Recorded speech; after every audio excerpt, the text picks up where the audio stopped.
in our hearts to stay. When we are promised to be reunited with our beloved ones, let's hold on to hope. It is everywhere in the din. Love leaves a memory no one can steal. When someone you love become a memory,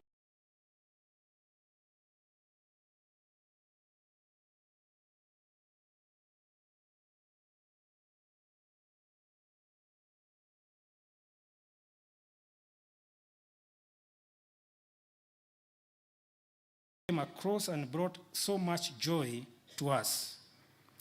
Life has become empty ever since you left us. Our father was a perfect husband every woman would love to have beside her. He was always there for our mother. Emulation, and we will all love to live by your legacy. For as long as there is a memory, they live in our hearts to stay. When we are promised to be reunited with our beloved ones, let's hold on to hope. It is everywhere in the din. Love leaves a memory no one can steal. When someone you love become a memory. Thank you. Now I'll call upon Virginia Mukuna. Virginia Mukuna is going to be reading the tribute or giving a tribute on behalf of Mama Janet Wanjiro, the wife of the bereaved. Karibu. Tumkaribishe na tumpongeze kwa makofi just to give us strength. Welcome.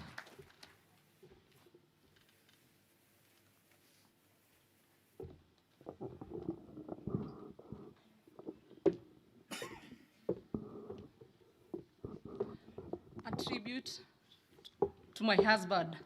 I'm reading on behalf of his wife, Janet. Idawamuthe, you are a good husband and a friend to me. I will remember how we started our family and the struggles we have been through. I will honor you by cultivating the family values that you so dearly hold. It has been so many years, but together we have seen our children grow from toddlers to now adults. From a young couple many seasons ago to now Guka and Shosho to our many grandchildren. I have fond memories of the priceless efforts you put to see all our children go through school. Their education and well-being was your #1 priority. You would sacrifice the best for us for the well-being of our children. You built a strong spiritual foundation on each of them, taking them to church right from the beginning. You are the glue that held us together. Rest in peace, my dear husband, till we meet again. Thank you. Your Excellency, sir, we already had some leaders who had spoken, but we shall continue with the program. And at this point, allow me to now call on the area MP, his Honorable Zachary Kwenya Dhuku, to come and proceed. Karibu sana.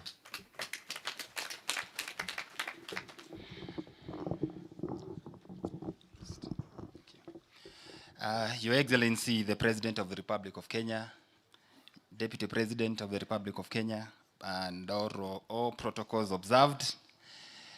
Wananchi na wapendwa, familia ya mzee wetu, mzee Maigo, mama wetu, Senator wetu Methu, na wapendwa wote, Bwana Yesu asifiwe. Muriega. Najua mko chini kidogo kwa sababu ya mvua. Ninataka kwanza kusema poleni na kwa sababu nilitoka nje kidogo kwenda kumlaki rais. Hivyo basi ndugu yangu Mheshimiwa Mushera held fort for me, and I want to thank you my brother for holding the fort for me.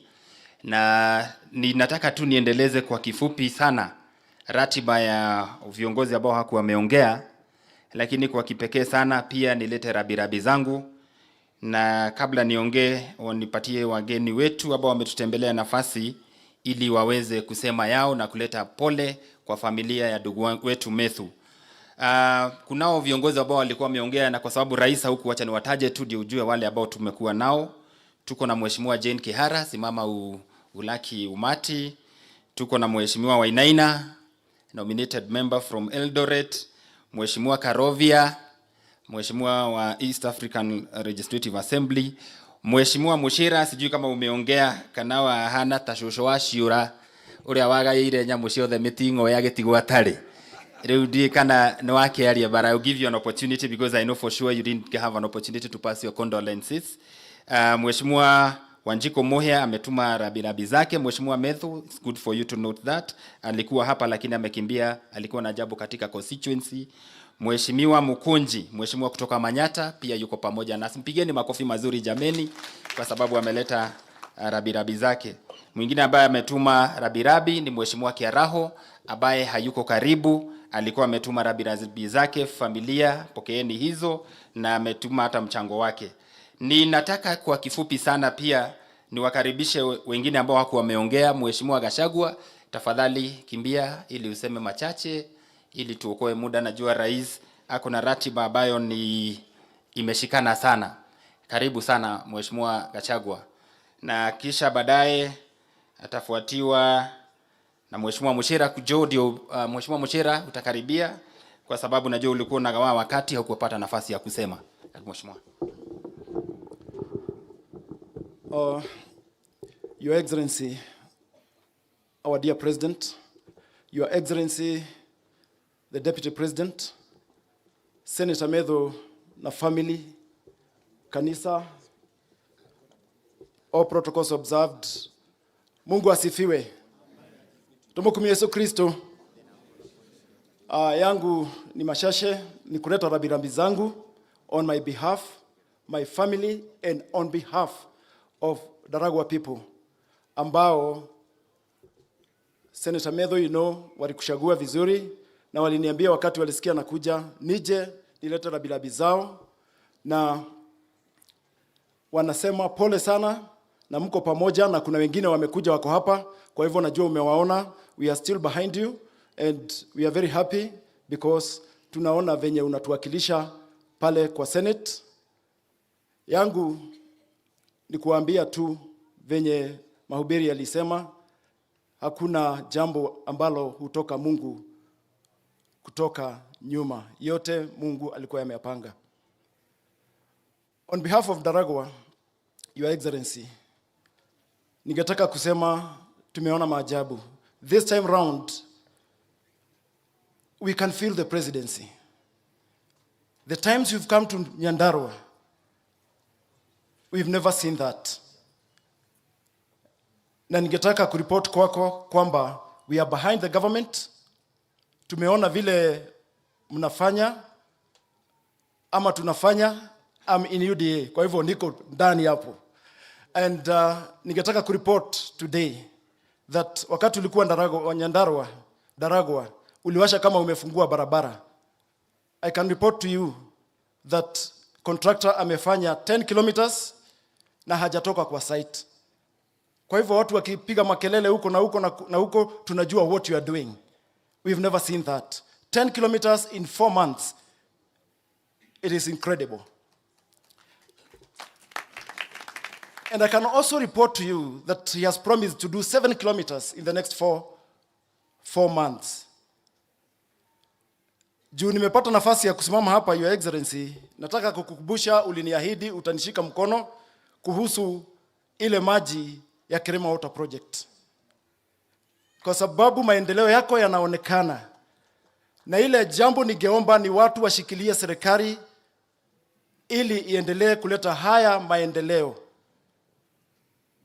Na kuna jambo lingine, like a Mount Kenya leader, I would like to tell you here mchana, Mount Kenya hatuna Mungiki. Mount Kenya hatuna Mungiki. What we have, Your Excellency, is unemployed youth. Is unemployed unemployed youth. And that's why tunakufuata wakati unasema mambo ya housing. Because hizi nyumba unasema zijengwe, vijana wetu wataasha kuitwa mungeke wakikaa huko na huko, juu watakuja wapate kazi. Na uendelee hivyo hivyo, tuko nyuma yako, Daragwa tuko nyuma yako, na ningetaka kukushukuru kwa kutuamini. I would like to thank you for believing in our Rebecca Miano. Umempeleka vizuri na anatushirikia vizuri, and I can tell you, you'll see that Daragwa can produce workaholics. Thank you and God bless you. Asante sana Mheshimiwa Gachagua. Mheshimiwa Muchira, karibu sana na asante kwa kuniwakilisha.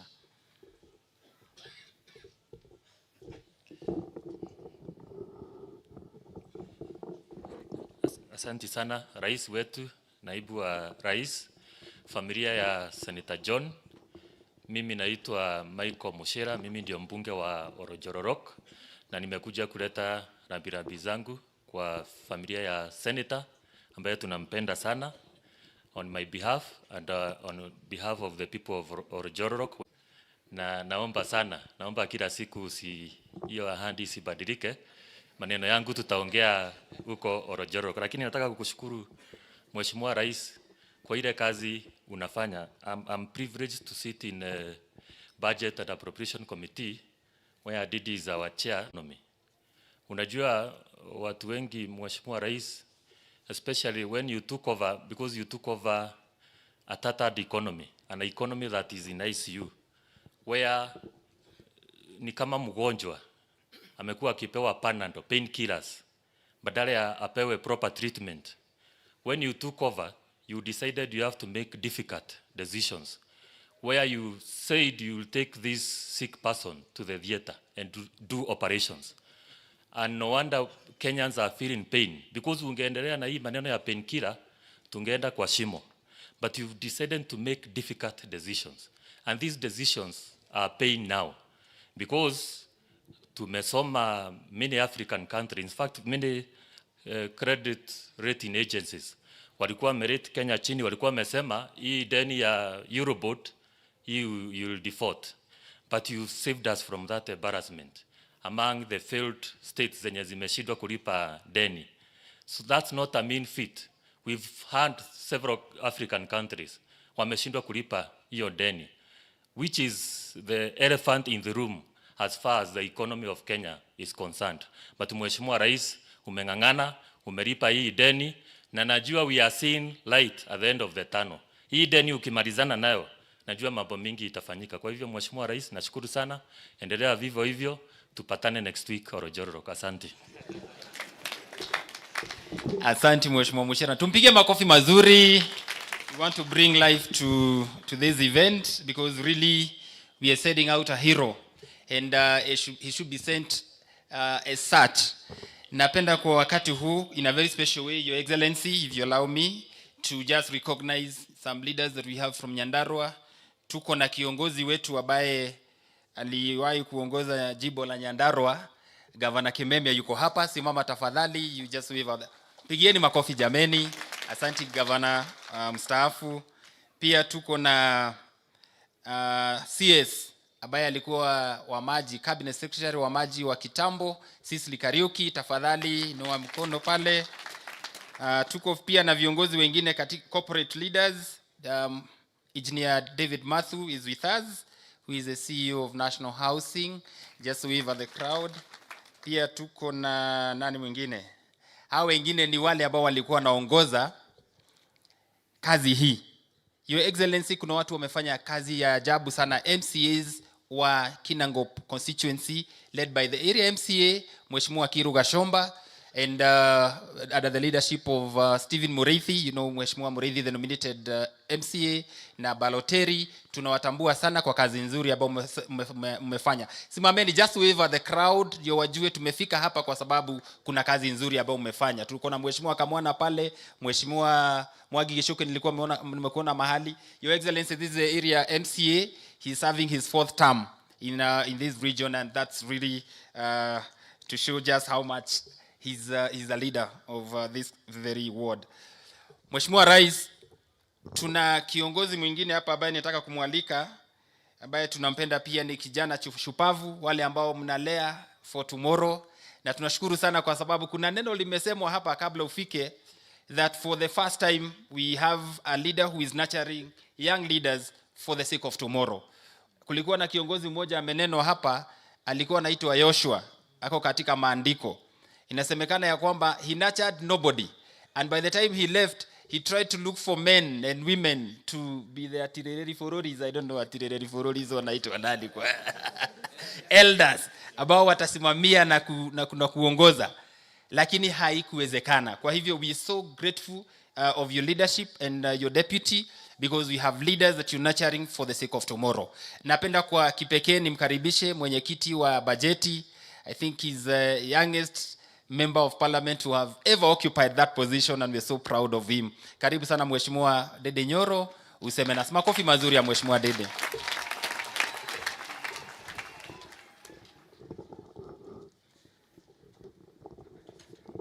Asante sana my brother Kwenya, His Excellency the President of Kenya, and our mentor Dr. William Samoei Ruto, His Excellency the Deputy President, His Excellency Rigathi Gachagua, familia ya ndugu yangu Mheshimiwa Methu, tukiongozwa na our mom, all your siblings and the entire family, our clergy led by our bishops, and also the Reverend who gave us the word, Reverend Kanyi, viongozi wote, tukiongozwa na governor wa hapa Nyandarua, na wananchi wenzangu.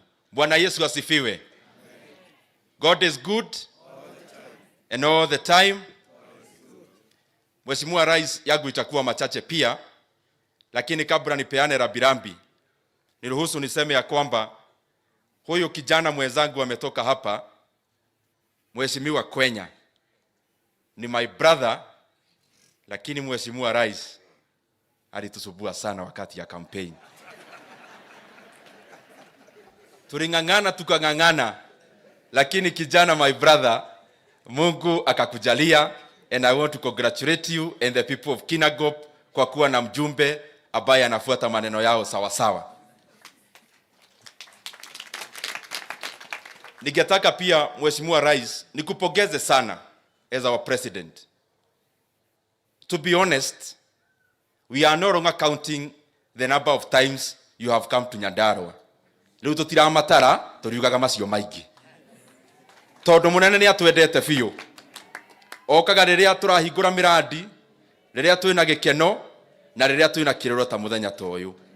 Kwa niaba ya hawa watu Mheshimiwa Rais, nituga ni thengio muno muno muno ni kwenda andu a Nyandarua.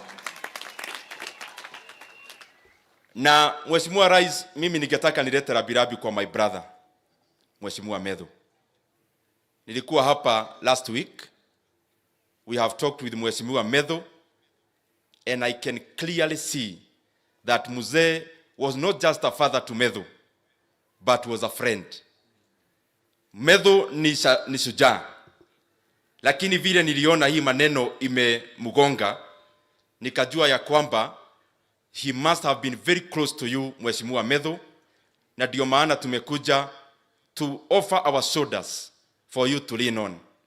Mheshimiwa Methu, ukipata nafasi, ningetaka uende kwa Biblia, Ecclesiastes, the entire book, because I know you can read it within a very short time, and especially chapter 4, and you'll see that Mzee is basically in a better place than all of us.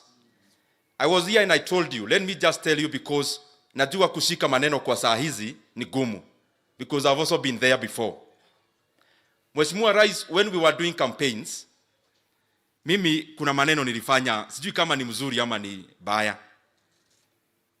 Mimi nikaenda kanisa, saa zingine wakati ya campaign Mheshimiwa President, tunaenda kanisa kama 5 on a one Sunday. Na tugatiri mutuoherere mwene tukaga uguo rĩrĩa turetha kura. So siku moja mimi nikaenda kanisa ya ACK huko kwetu, Murang'a town. Ya town ina iko na many services. So I went to the morning service. Na yule alihubiri akahubiri vizuri sana. Akasema let's go to Luke 12:24. Na akasema kama the ravens hakuna inaenda kwa shamba na Mungu anazijalia, akatuuliza na sisi binadamu wenye ametuumba kwa mfano yake, we must be very close to his heart. Na kwa sababu nilikuwa natafuta kura, nikaona hiyo ni my word, lakini nikaona ananiambia niwache kuworry too much, Mungu atanijalia hapo mbele.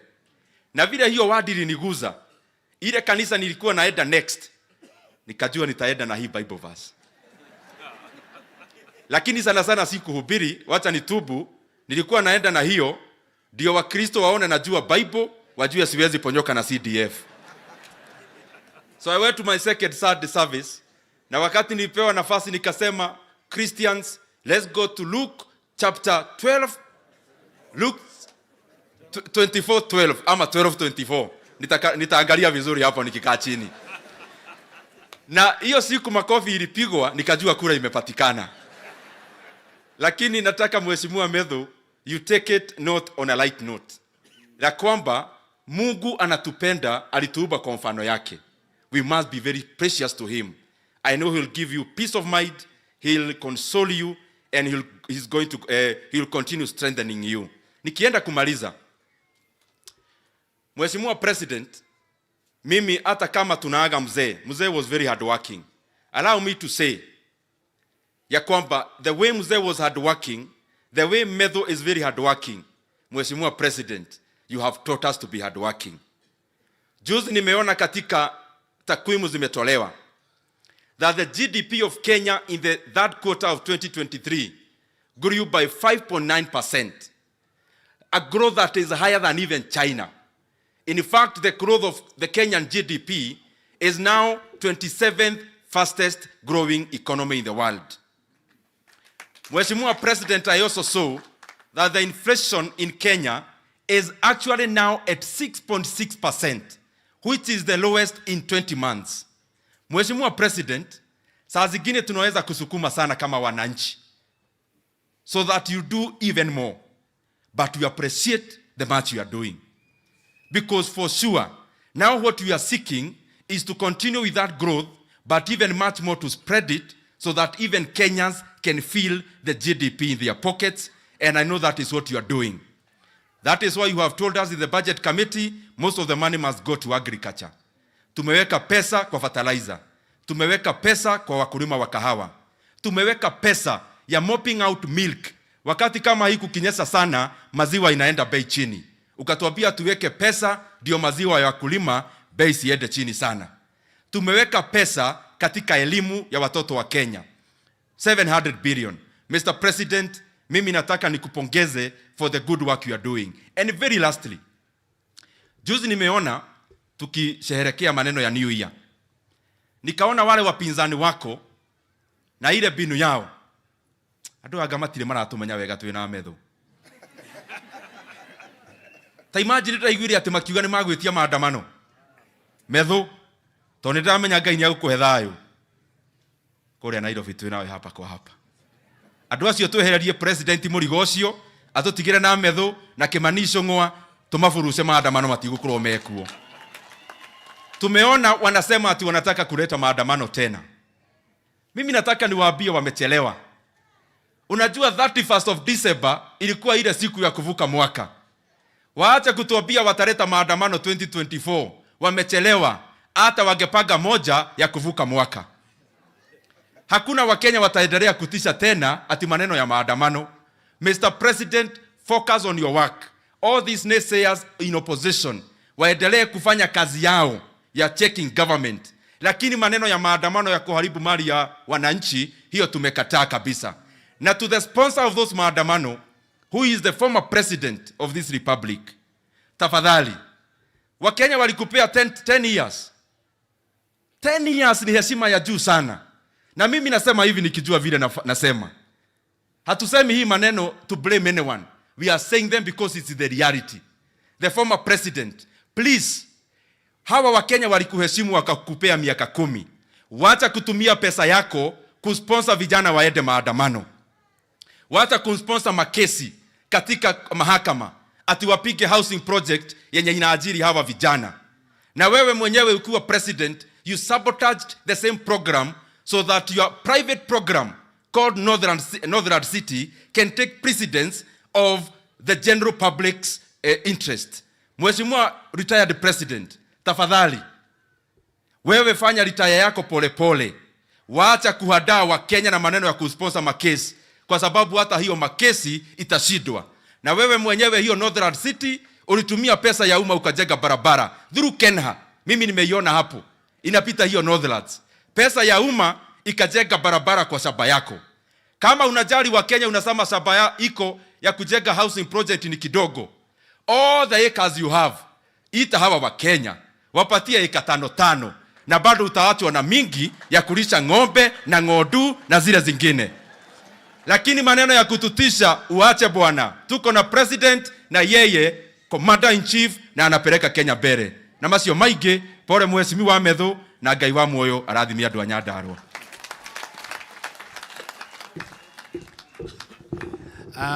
Mheshimiwa Mama County. Asante sana Mheshimiwa Dede Nyoro, tumpigie makofi mazuri. Karibu Mama County, upeane rabirabi zako. Karibu sana.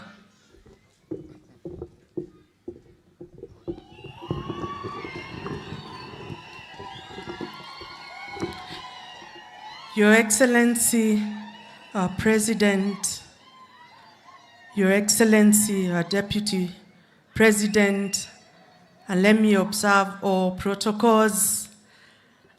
Nado ajafine nageni aito gaine mwega na hede ciothe.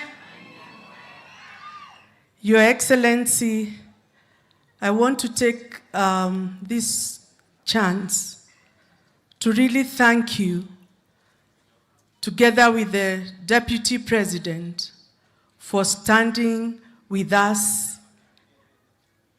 in our mourning time. Thank you, you have been there for us. When my son lost the father, it was really tough, extremely tough. I call him my son because indeed he is my son. Nilijua Methu akiwa university. So tumewalk na yeye this journey, and indeed he's my son. And I know what he has been through. Mgoga sana. So thank you for being there for him. We really are grateful. I want to bring my condolences to my son and mom and your family. I pray that God will comfort you. It has been preached here that God will walk with you, and indeed he's walking with you, because underneath you are the everlasting arms of God. So may peace prevail in your hearts. Asanteni sana, Your Excellencies, kwa kupenda Nyandarua. Indeed munatupenda. Asante sana. I want to really thank you, because during the time of Christmas, we've had 3 accidents involving 3 families. Moja iko hapa tu Githafai, where we lost 3 children. The mother is in a coma and the father has been affected mentally. And I really want to thank you, because this morning I got a call from His Excellency, the Deputy President, who assured me that you are going to stand with those 3 families. Asanteni sana, tunawashukuru. The other 2 families, one is in Daragwa and the other one is in Old Kalau. The one in Daragwa, we lost 2 lives yesterday. And the one in Old Kalau last week, we lost 2 children from the same father. Thank you for standing with us. We really appreciate you very, very much. Kusema kweli, you promised that wewe ni wa kusema na kutenda. You came here, mkatuambia tuingie hii basi yako, that you are the professional driver. We believed in you, na tukaingia basi. Na kusema kweli, mumeshika hiyo. Monyitete kefarafio. Na sisi tuko hapo ndani. We know on the road, tunapata tu bumps tu kidogo. Lakini unatuambia mtulie, professional driver in control. So we have faith and we have hope in you. And hata watu wa Nyandarua hapa, sisi tunajua that under your leadership, Nyandarua will not be the same again. For many years, sisi ndio tunakuanga last. But I know that with your able leadership, Nyandarua hatutaongea tena maneno ya barabara, because I really thank you. Unajua barabara zetu zote ziko kwa kichwa. Hata ukisimama hapa utatuambia ile barabara unakuja ku-launch pale Oljororok. And thank you for accepting to come back. We know hata maji yetu hatutakuwa na shida tena, because professional driver in control. Thank you so much. We know watoto wetu watapata kazi. And therefore, sisi wakati tunasikia hawa opposition wakiongea, tunajua kweli this is the end times. When the Bible says that they have eyes and they don't see. They have ears na hawasikii. Ni nani Kenya hii ambaye hajui fertilizer was 7,000 na sasa saa hii ni 2,500, unless sasa wewe ndio huo husikii na hauoni. Ukichukua ushukani, hatukuwa na pesa. We only had 98 million. Imagine a whole country. Now we are saying we have been able to pay our debts as a country because our professional driver is in control. We are really proud of you. Na tunataka kuambia, here in Nyandarua, we have total faith in your leadership. We are holding you and we are praying for you, because we know together tuko kwa hiyo basi yako na unatupeleka pahali pazuri. So thank you, thank you, thank you very much. Thank you for loving Nyandarua, and you are welcome all the time. Asante sana.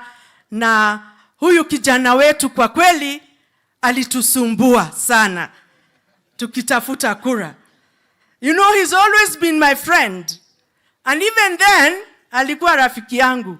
Mi singeweza sana kumgonga.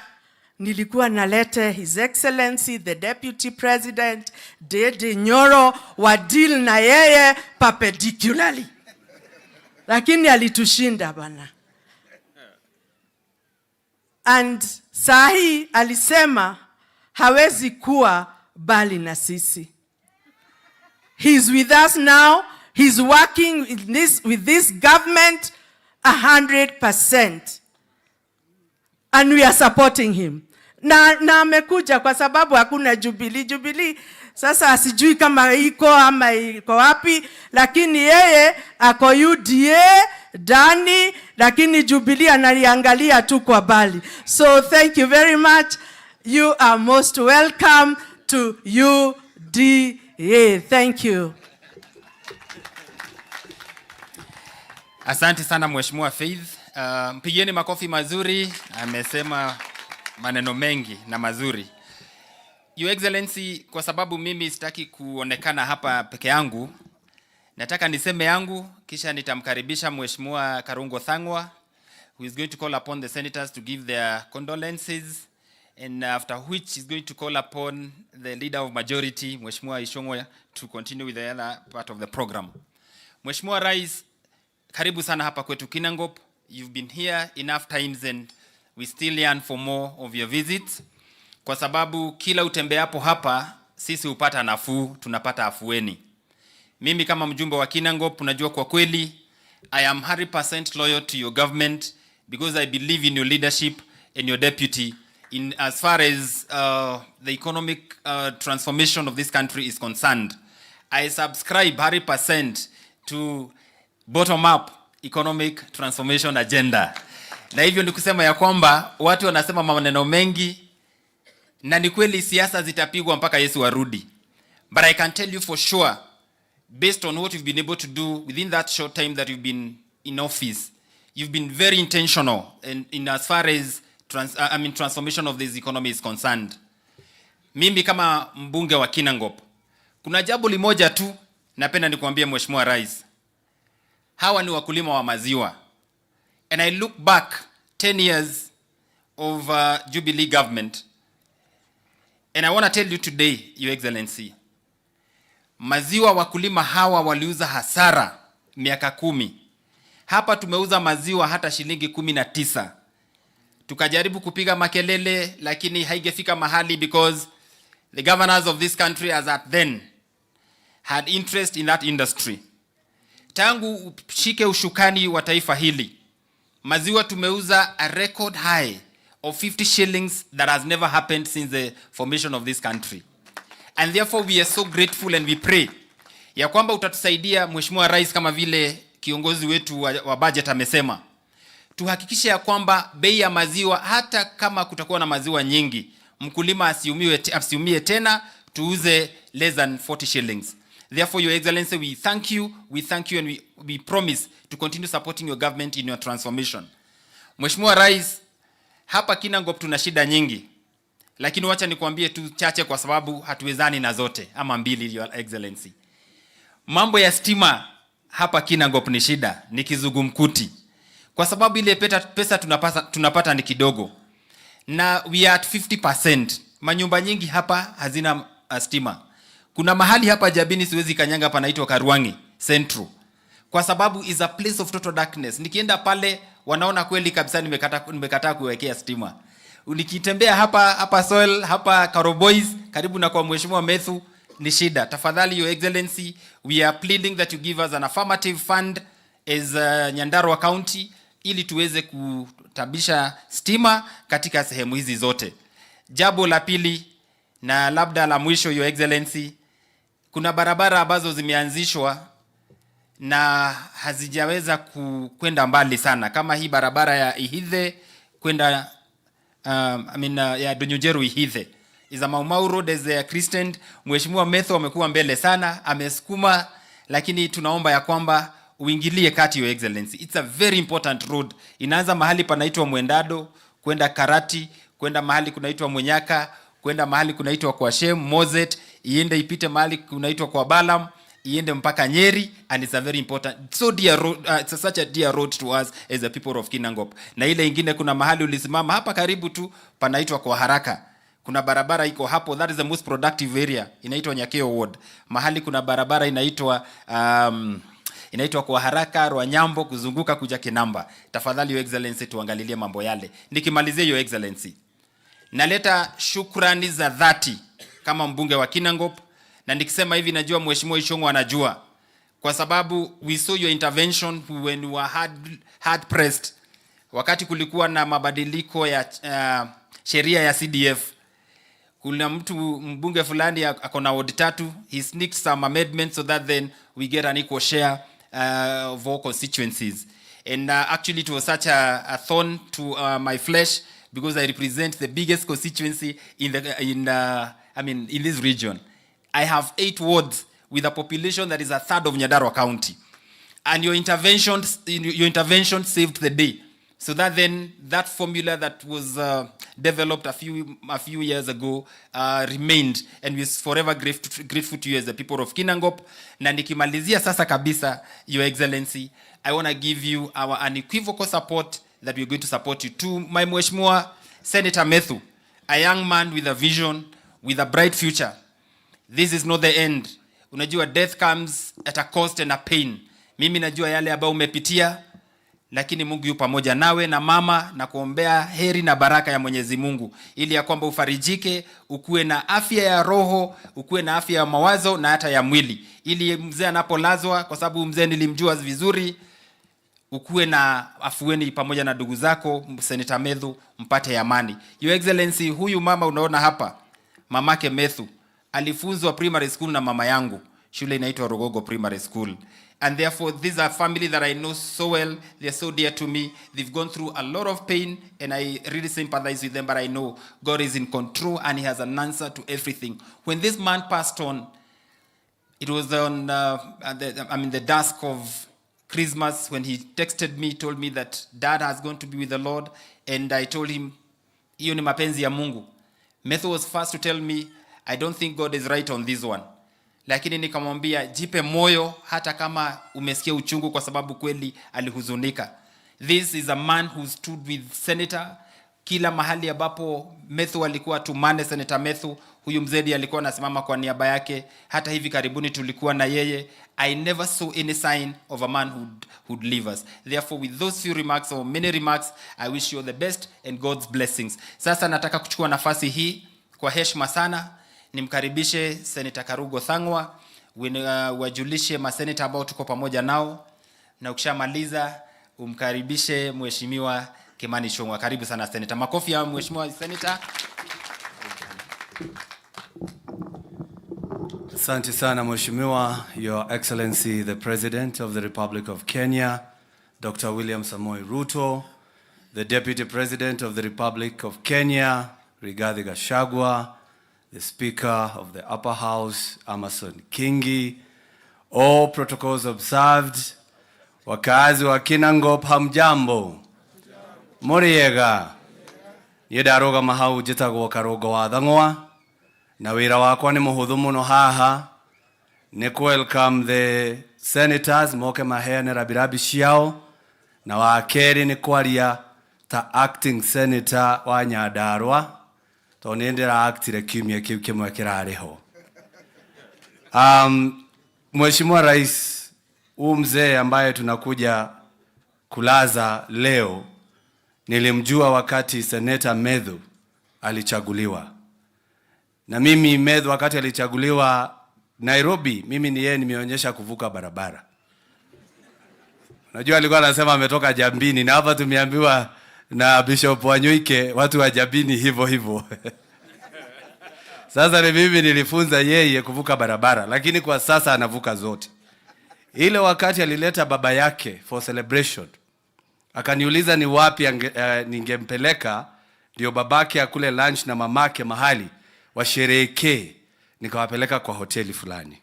Mimi napatiana hii hadithi sababu huyu muungwana hapa ni mtu alikuwa very jovial. Mahali niliwapeleka, ingawa ni Methu alilipa, ilikuwa chakula ile ya buffet ya kujiwekea. Sasa mimi nafuata mzee, akiweka yake naangalia, akiweka yake naangalia. Nikaona ameweka waru. Sasa mimi najiuliza, watu wa Kinangop bado unakula waru ukikuja Nairobi? Nikaona nimuulize, sababu unajua waru zinatoka hapa.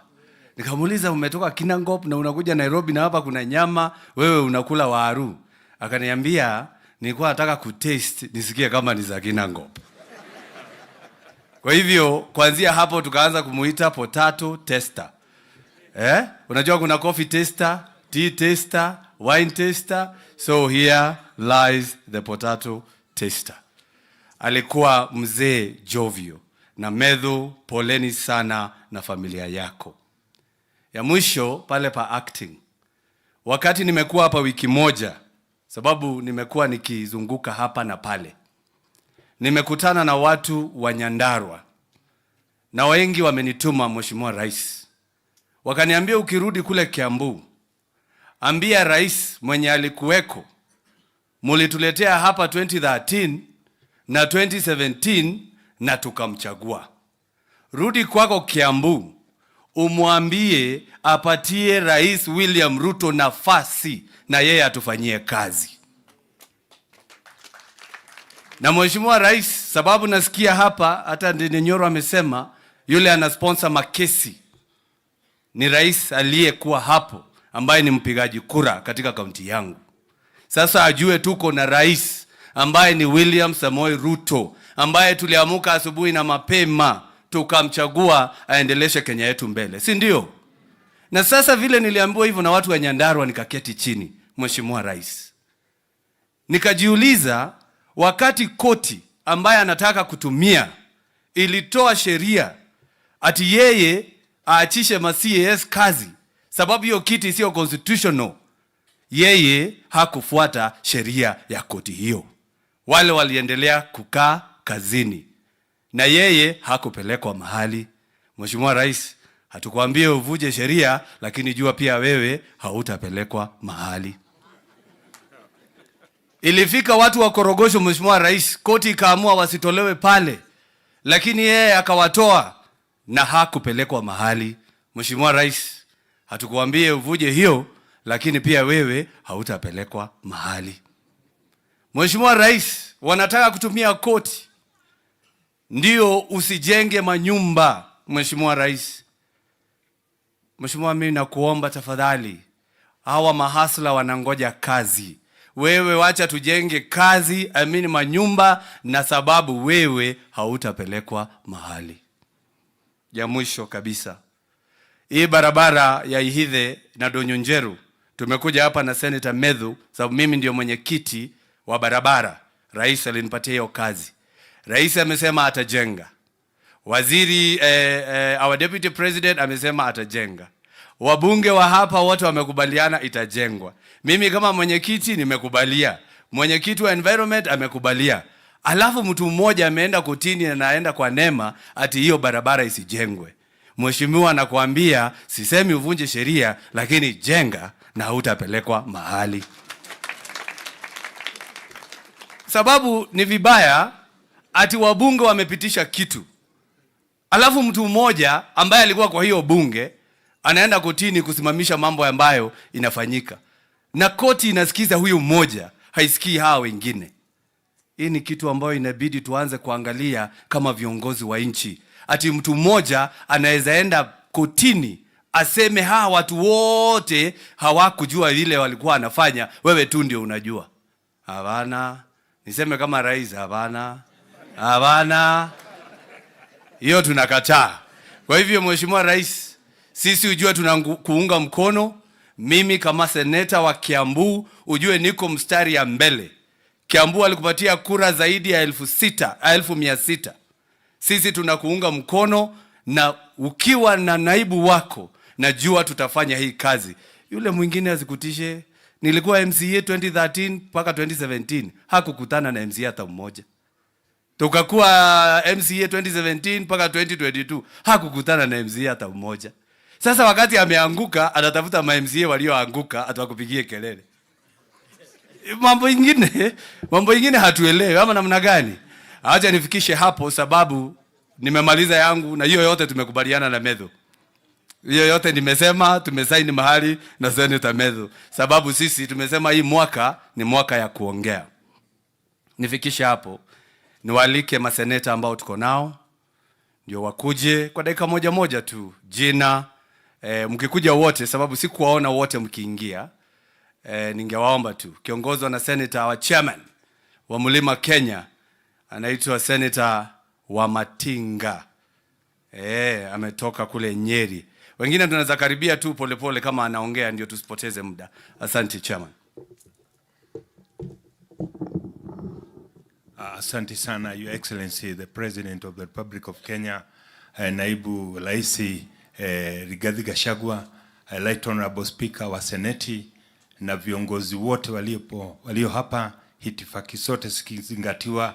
God is good and all the time. Mheshimiwa Rais, leo nimekuja hapa kuleta risala za lambi kutoka kwa wakazi wa Nyeri kwa rafiki seneta mwenzetu Methu, na kama ilivyo desturi Mheshimiwa Rais, pale Nyeri na Madhela sana pale tumetoka na Deputy President, hatuongeangi siasa wakati wa mazishi. Na ndiposa Your Excellency sitaongea siasa, lakini ni vizuri Your Excellency niseme ni muwe na ni ndaigua ndinyoro akiaria ndinyoro tutigatishwo ni mundu gutire mundu ukuwete mwana na mugongo menda guka tukuonana nao no ni turaugire gutire mugomo guko bururi uyu na andu acio tone maratukua ta mahukuota ndinyoro andu acio tutigere tuonane nao. Vile nimesema Your Excellency sir, nimesema hii barabara ya Donyojero Ithive hii ambao wameongelelea sana, unajua kwa sababu ni msha Mungu na Biblia imesema what God has put together let no man put asunder. Wakasi wa Nyeri na wakasi wa Nyandarua ni kitu moja, na nimepitia hiyo njia. Your Excellency, hiyo barabara tumesema ijengwe na tutakusaidia. Na Karungo Thang'wa ni woiga wega tutigatueke ati o turekiraga ndagika 5 tugatishwo ni mundurume umwe na uguo ndoiga funda tutiguthaitha muikuruko angikorwo ni migomo marenda ona ithuguo twiga ni tukuonana nao no tutigwetikira thirikari no twahandire ithukio ni mundurume. Your Excellency sir, nimesema hata kama pesa itatosha mara moja kujenga hiyo barabara ulete kidogo kidogo tuendelee namna hiyo. Asante na Mwenyezi Mungu akubariki sana. Asante sana, makofi kwake Seneta wa Nyeri, Seneta wa Matinga. Hiyo barabara inashikanisha Nyandarua na Nyeri County. Kwa ufupi amesema mudu arehe adu wake na akeoke na adu wake. Asante Mheshimiwa Veronica, karibu. Your Excellency, the President of the Republic of Kenya, Dr. William Samoei Ruto, Your Excellency, the Deputy President of the Republic of Kenya, DGG, Your Excellency, familia ya Senator Methu,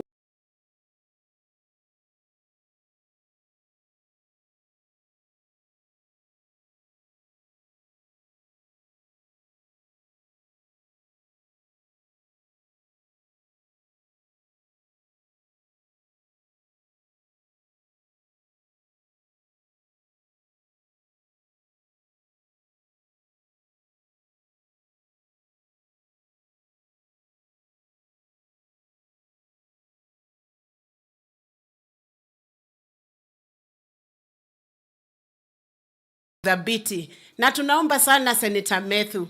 Sasa mama ameachwa na mzee. Na unajua huyo ndiye alikuwa wa karibu sana. Lakini our father raised a strong group of sons around our mother. Take care of her. Msikubali alie. Najua kwenu hatukutakuwa na fujo, kutakuwa na amani. Na tumeona familia imeshikana vizuri. Nataka kuwafariji na hii scripture. Psalms 34 verse 18. The Lord is close to the brokenhearted and saves the crushed in the spirit. Yani tuseme, hata kama Mungu ako karibu sana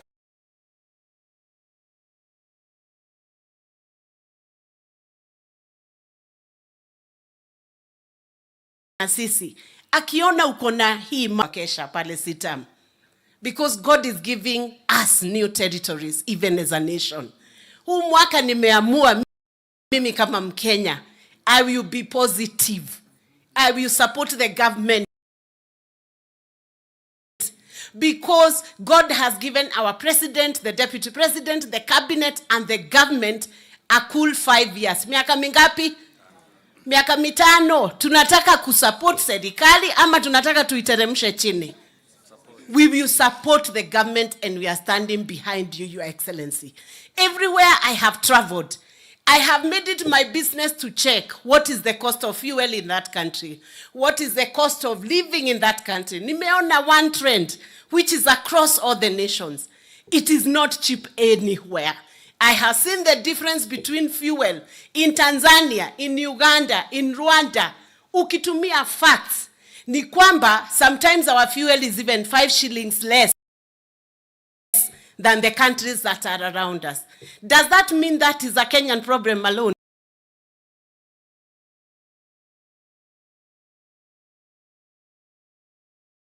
Sini yetu sisi zote duniani. Tujue ukweli wa mambo. Kitu ingine ni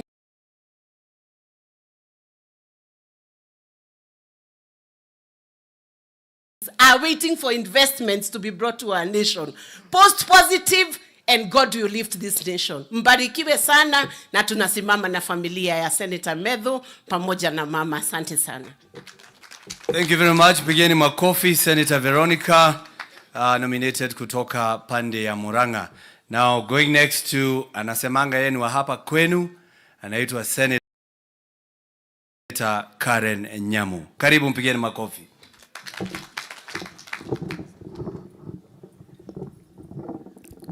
Your Excellency, the President, Your Excellency, the Deputy President, the clergy, the family, the entire family of Waweru, fellow mourners and fellow leaders. Bwana Yesu asifiwe. Murega. I am here to mourn with my colleague and friend, Senator Methu. And Senator Methu, you are also my senator because I have very strong ties with this county. You know, Samido is from here and he's right here. Na hata Christmas nilikuwa hapa, nimekula hapa. Na kwa hivyo, I might not have met the late Waweru, but we have seen the fruits of his labor from his children, particularly my friend Methu. And I think I have an idea the kind of man he was, and maybe he didn't take things too seriously, just like his son, Methu, likes to joke all the time. I'm not sure, but I can just imagine because of Methu.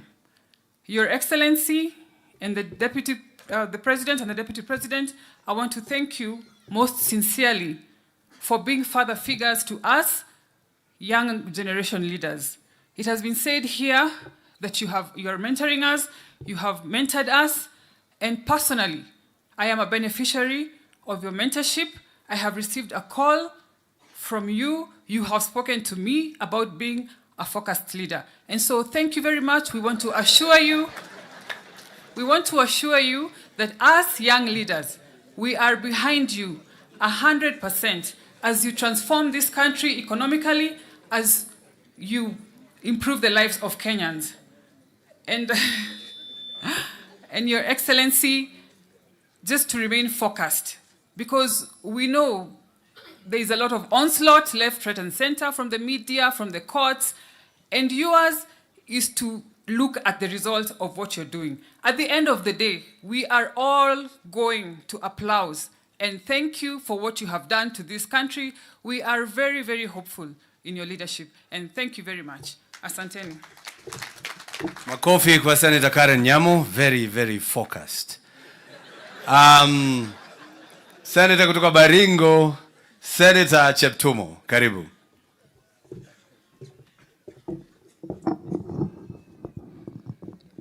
Your Excellency, let me confirm Nyamu is indeed focused. He's actually my vice chair.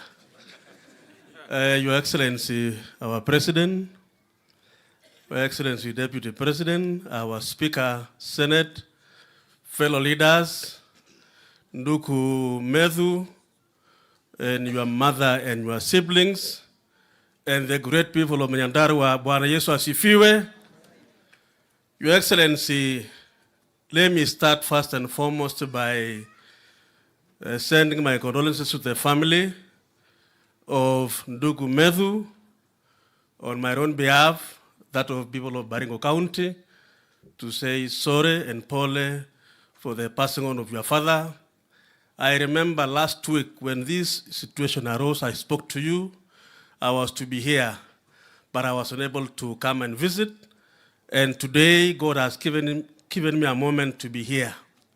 I want to say that we've read the testimony about your father, what he's done for you as a family. God will indeed continue to uphold you and sustain your family. Your Excellency, if there is something I want to thank God for the late Mzee, is to give us this young man, called Methu. He is my chair of Lands Committee in Senate. And for the time I've been with him in that Senate, Your Excellency,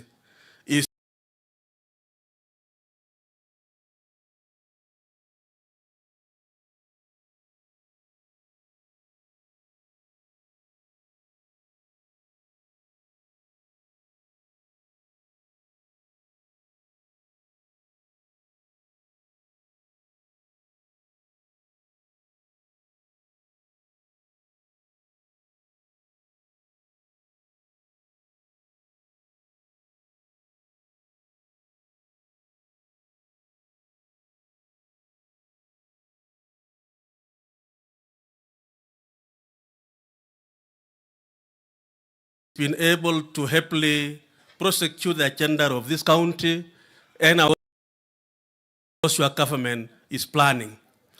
Your Excellency, you and your deputy, during the campaign time, it was a very difficult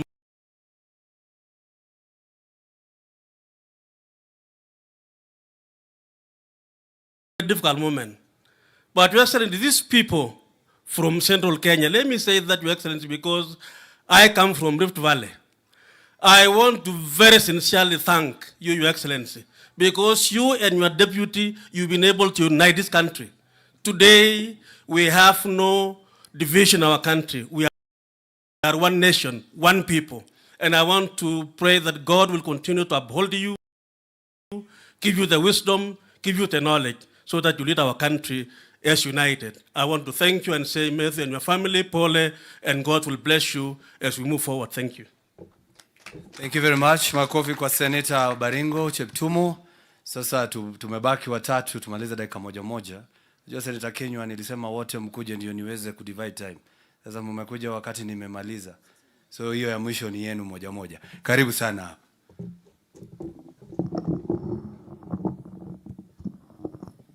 Asante sana, Your Excellency, the President of the Republic of Kenya, Deputy President, Speaker, and all protocols observed. Watu wa Nyandarua, Njambini, Bwana asifiwe sana. Mimi kwa majina naitwa Senator Alan Kiprotich Chesang, Senator kutoka Trans Nzoia County, na nimekuja hapa kwa sababu ya rafiki yangu Methu, ambaye is the youngest senator in the Senate. Many people confuse me for being the youngest, but senator ndio kitina member wetu. Mara mingi akiulizwa kwa nini yeye ni mdogo lakini anakaa mzee, anasema ni kwa sababu ati si kupenda kwangu, lakini ni kwa sababu kwa mahali ninatoka. So kando na kulia mzee leo, nimekuja pia kuona mahali huyo ndugu yangu anatoka. Na leo mimi ni siku ya, naweza sema, huzuni, pia kumsherekea huyu mzee. Imenikumbusha vile ndugu yangu Ndini Njoro amesema, wakati wa kura mlikuwa mnatembea kwa makanisa mingi sana kutafuta kura. Huko kwetu sana sana tulikuwa tunaenda kwa mazishi zaidi ya 6 kila siku. Wakati nilianza siasa 2015 mpaka mahali niko, tulikuwa tunatembea kwa mazishi kwa sababu iko na watu wengi sana kama wanasiasa kutafuta kura. So ulipata tulitembea kwa mazishi mingi sana kule Trans Nzoia, until one day, that was the 26th March 2021 when I lost my father. It was very painful to me. Niliwacha kutembea kwa mazishi kwa sababu ya mambo tu ya kutafuta kura na kuongea mambo ya siasa. Nikagundua I never felt the pain ya wale watu ambao wanafiwa until that day ambaye nilipoteza my dad and my mentor. So Senator Methu, mimi nasema pole sana. I know how you're feeling. I know how painful it is, but I'm sure we are praying for you. We will stand with you. God will comfort you. And thank you, Your Excellency. Umewacha kila kitu yako ingine with the weather ile ambayo imekuwa. Hata mimi nilikuwa nikikuja hapa nasema, na rais kweli vile mandege imekuwa ikianguka hivi na hii weather atafika kweli. But you've risked. Na umesema umekuja kulia na Methu. Mimi nasema shukrani sana, shukrani Deputy President, all the leaders who are here, majirani wote, tafadhali asanteni sana. Let's keep standing with Methu. After here, please, let's keep calling and checking on Methu. Na pia kwa kumalizia, Your Excellency, watu wa Trans Nzoia nimetoka huko wamekusalimia sana. Ingawa tunaona wivu kidogo, unapenda watu wa Nyandarua sana, Your Excellency. Ile mara umekuja hapa ni mingi, tafadhali kabla uende huko, wamesema ni ororo. Tafadhali ile mahindi mambolea ulileta huko, kuja watu wa kuambia shukrani. Ile mahindi tumekula huko, mahindi yote inakula mpaka hapa inatoka Trans Nzoia. Kuja tukuambie shukrani kule Trans Nzoia, na tunashukuru sana, na pia tunasimama na wewe. Tunasimama na wewe with the difficult decisions that you're making. I remember one day in State House when hawa viongozi walikuwa wamesema wameleta shida kidogo kwa sababu ya ulichelewa kuwalipa. And you said one thing, you will not borrow to pay their salaries. Na baada saizi wako hapa, umetushikilia, na tunashukuru. Endelea ku make those difficult decisions, and we know it is for the better of this country. Asante sana, Mungu awabariki, and happy new year. Thank you. Thank you very much, Senator Alan Chesang kutoka Trans Nzoia. Senator Joe Nyoto kutoka Murang'a. Your Excellency, the President of the Republic of Kenya, Your Excellency, the Deputy President of the Republic of Kenya, familia ya mwenzetu Methu wakiongozwa na mama na wote waliofika hapa. Bwana Yesu asifiwe. Nimefika na mimi pia nikitoka kule Murang'a ili kuja kuleta na mimi risala zangu za rambi kwa ndugu Methu, ambaye watu wengi hufikiri kwamba tunafanana, na ambaye tumekuwa tukicheka kuhusu hilo, lakini tulikuwa tunafanana pale mbeleni wakati nilikuwa mweusi. Siku hizi nishamwacha akiwa mweusi peke yake, atanitafuta nimpe siri ya kidogo kuwa na ngozi nyeupe kidogo. Na kwa hivyo ndugu, tukitoka hapa njoo nikushauri. Maitu ndoka gukwira pole tondu we niyo tigitwo ni mwendwa waku. Methu na mwendwa wake mukurino uraugaga ni atengerire muno atanaroterwo mundu ungi. Koguo ni mundu ura gwenda kune pole muno ni maitu tondu niyo tigitwo ni mwendwa wake. Na aria muciaranirwo nao, mimi nataka niwaambie pole sana. Bwana Yesu awafariji kwa sababu ndiye mfariji mwema.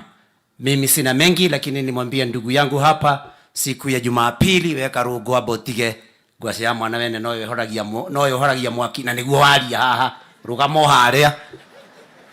Nataka nilimwambia Methu kwamba ashukuru Mungu kwamba Mungu alimpatia babake uhai mpaka akaona kijana wake akiapishwa kama seneta.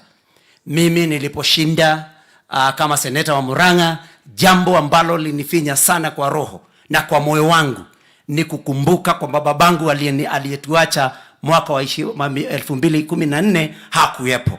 Na kwa hivyo ndugu yangu, shukuru Mungu kwamba alipatia babako hiyo fursa ya kukuona ukiapishwa. Mimi sitaki nizidi sana, lakini Mheshimiwa Rais, nataka nikushukuru kwa yale yote ambayo umekuwa ukifanya. Sisi tutakuunga mkono, na tunajua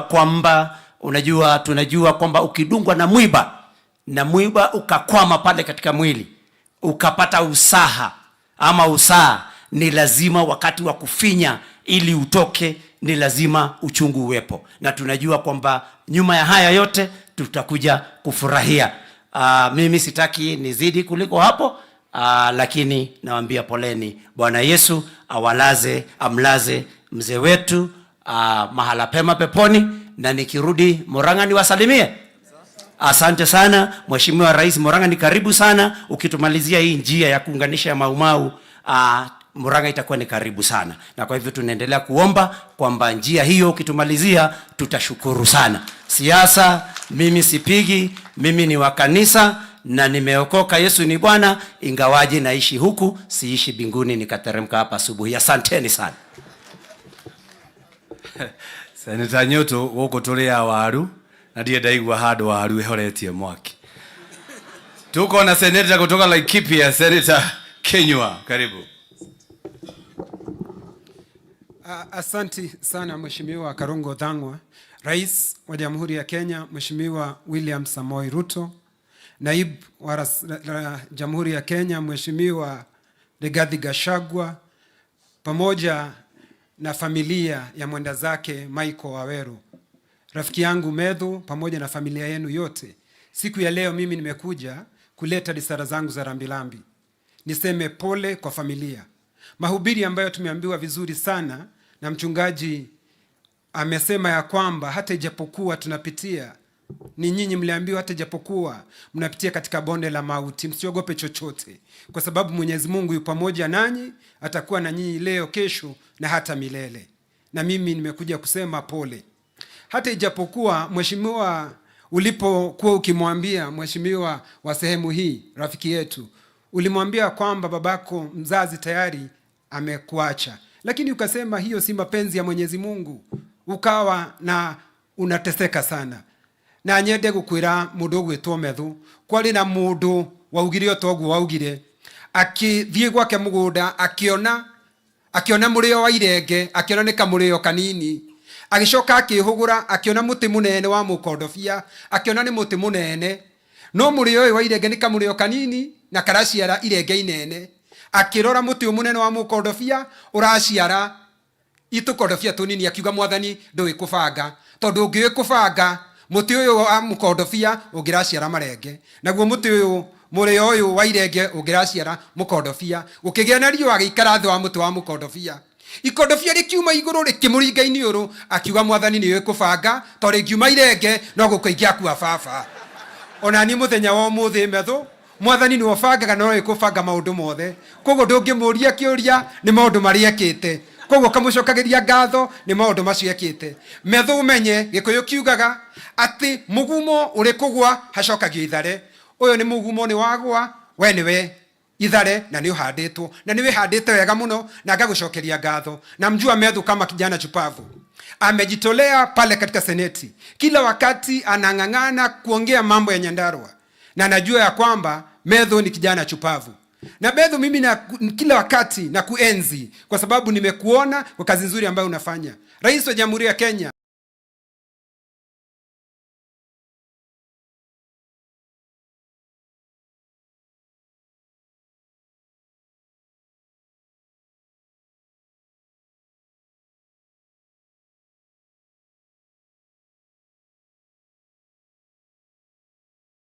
Spika hapa akisema mswada huo utakuwa next week tayari katika bunge, ndio haya mambo yaweze kuendelea mbele. Lakini rais, nimesikia kitu kidogo hapa nikakanganywa kidogo. Nikasikia ndugu yangu mbunge akisema ya kwamba ati hakuna Mongiki. Mongiki iko. Mimi kazi yangu mimi huwa napambana na hii Mongiki. 2017 nikapambana na Mongiki. Hii juzi karibuni nikapambana na Mongiki. Na rekei demwere Mongiki ndukamakie mundu ndiraigua marauga ati arenda gutuika ati niwe kingpin. Ucio ndagathumbure mundu, ndimuinagia mucungwa, ngamuinia muthirigu, ngikinya kumuinia moboko meri na kuna ri akarigwo ni ikinya, tondu na niĩ ni dawa yake. Waziri, nimekuwa nikiambia Deputy President Rais, nataka kunamwambia kwamba hili jambo la hawa vijana wetu ambao baada ya Deputy President kufanya kazi hii nzuri ya kupigana na pombe,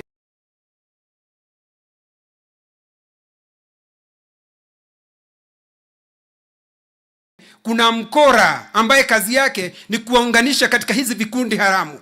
Na mimi namuomba waziri wetu wa usalama, kwa sababu ni mtu ambaye amebombea katika kazi yake, apambane na hii vikundi haramu vile ambavyo anapambana na hawa magaidi ambao wanaiba ng'ombe. Kwa sababu hata tukifanya kazi nzuri namna gani, halafu vijana wetu waingizwe katika sehemu ambazo hazifai. Rais, ndio niongee na hawa watu tafadhali. Ndamwira rekei ndemwire andu aitu family ya Methu ni ndenda kuka kumwira pole, tondu gutiri ndu uma Ngai na thutha, maundu mothe meka Ngai karire gitiini. Na ngacokia ngatho ni undu wa muthuri uyu witu, maundu macio ekite, na ndaigua ndathoma eulogy yaku auga maundu maria urenda gwika ni maria muthuri uyu angiekire. Methu kiria kiri bata muno makiria ti miakire guikara thi, ni maundu maria gwikira andu aguku Nyandarua. Biblia kwe kanjira atiriri, Methusela akinina miaka makiria 900, no Biblia gutiro nduguyaga Methusela ekire tiga guikara thi. Jesu akinina miaka makiria 33 na niekaga wega, akihonia kana kari ka Jairo, akihonia Lazaro, na nginya agikora andu maria nyotu akimanengera kanyamu ga kunyua. Andu itu koguo kiria kiri bata ni maundu maria ugwika wi thiini wa thino. Na jamani, kwa hayo mengi o machache, nataka kusema Mungu wa Isaka, Mungu wa Ibrahimu, Mungu wa Yakobo, Mungu wa Yusufu abariki sana, pabariki asinsawata na mimi John Kenyo. Asanteni sana.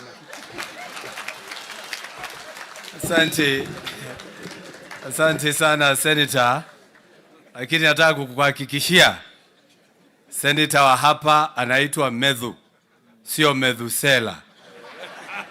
Yeye hana sela pale mwisho, ako na sera. Aya, tunaendelea vizuri na tuko karibu kumaliza. Protocol imeingia kidogo, kwa hivyo nikubalia niendelee, nimepatiwa hiyo nafasi.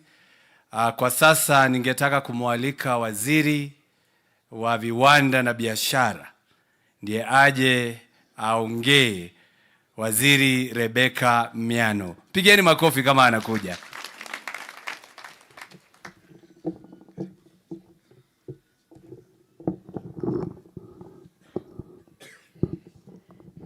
Your Excellency, the President of the Republic of Kenya, Excellency, the Deputy President, all leaders present, the family of the late Maigo, ladies and gentlemen, nawatakia salamu za mwaka mpya. Happy New Year.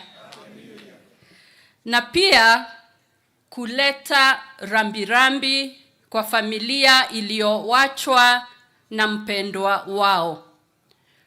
Ombi letu kwenyu ni kwamba Mungu awapatie amani. Ile amani tunasoma kwa Biblia ambayo inapita akili ya mwanadamu. Atemaito Ngai akohe thayo uria utangimenyeka ni mundu. God to give you peace that passes all human understanding.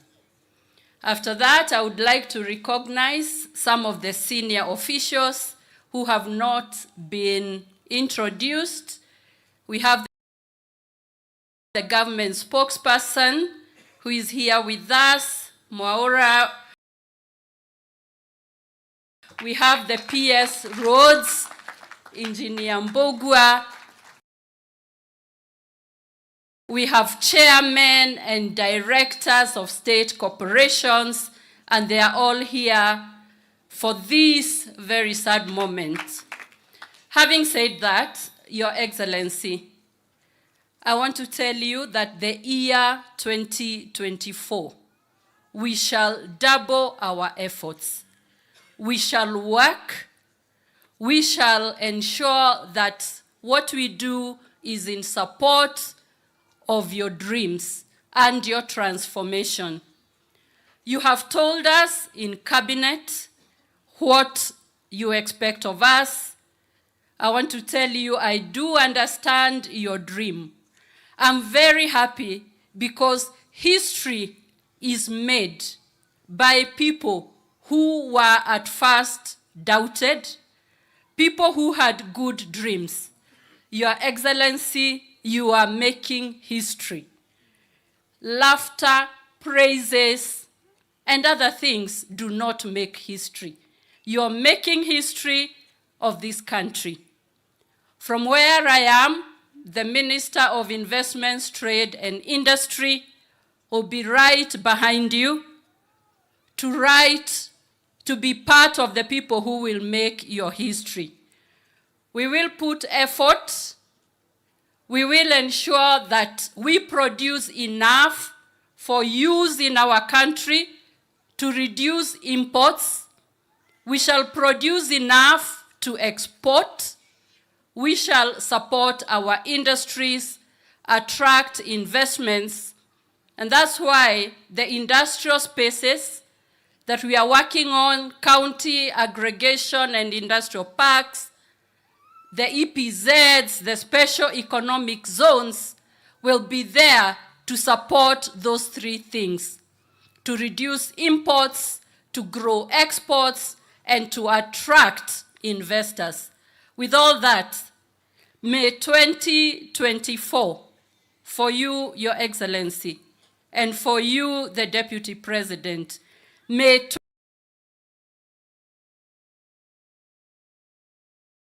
God bless you. Pigeni makofi mazuri waziri wetu wa viwanda na biashara. Ningeomba seneta wetu Methu, yeye ndiye atakuwa akimalizia, ndio atupe shukran. Lakini kwa sasa kuna kiongozi ambaye amesifiwa sana hapa na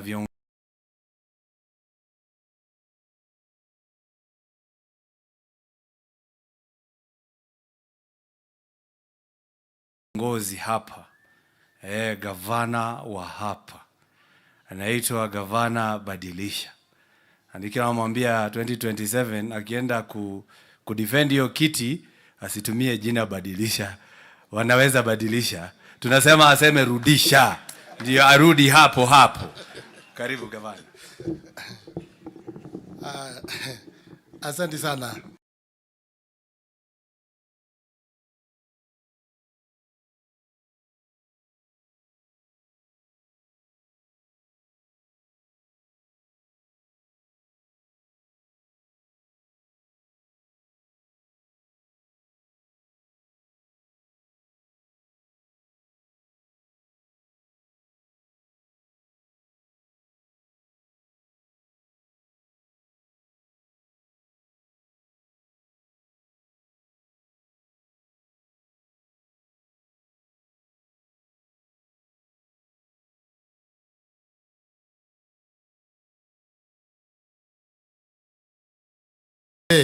Mkirudi kule kwenu mtuombee. Nataka nichukue nafasi hii niseme familia ya Methu, poleni sana kwa yale ambao yaliwapata. Sisi tuko pamoja na nyinyi kama watu ya county, kama kanisa, kama viongozi. Na nishukuru pia huyu kiongozi anaitwa Methu. Amenisaidia sana Your Excellency kuunganisha county hii. Unajua county hii ilikuwa imeenda hivi na hivi. Lakini vile tulichaguliwa na yeye na mama county hapa kama viongozi wa county, tukakaa chini na tukaleta wale wabunge, wale MCAs wakiongozwa na speaker Bwana Wiganjo hapa. Na kwa hivyo ninataka kukuhakikishia ya kwamba Nyandarua inaenda vizuri na tutaenda mpaka mwisho namna hiyo. Nataka nijulishe viongozi wachache walikuwa wamesaurika. Tuko na deputy governors ambao wako pamoja na sisi. Nasikia deputy governor wa Nairobi yako hapa, Bwana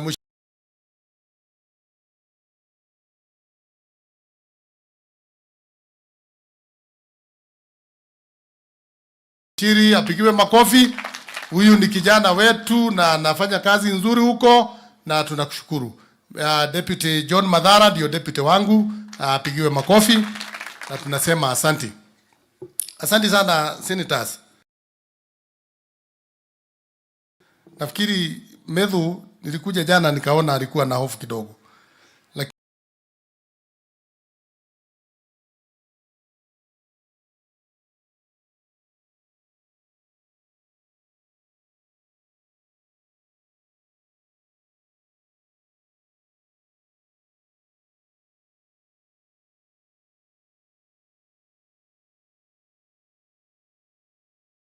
County yako, you have no time to come together and practice, but tumevo na wale senators muko hapa, muende muambie wale wengine kama Council of Governors, next time tukienda mkutano hamuta tushida football.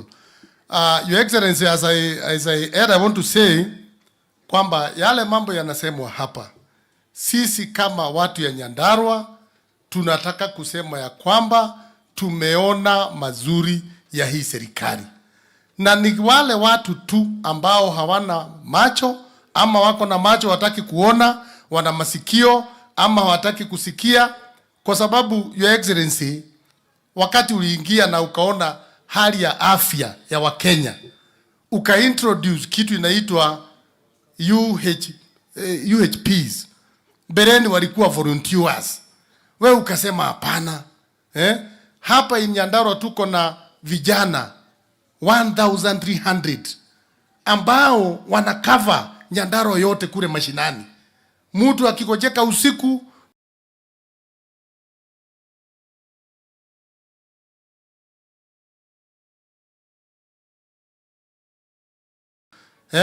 Your Excellency, hapa tuko saizi Jabini. Hapa ndio tunajenga industrial park.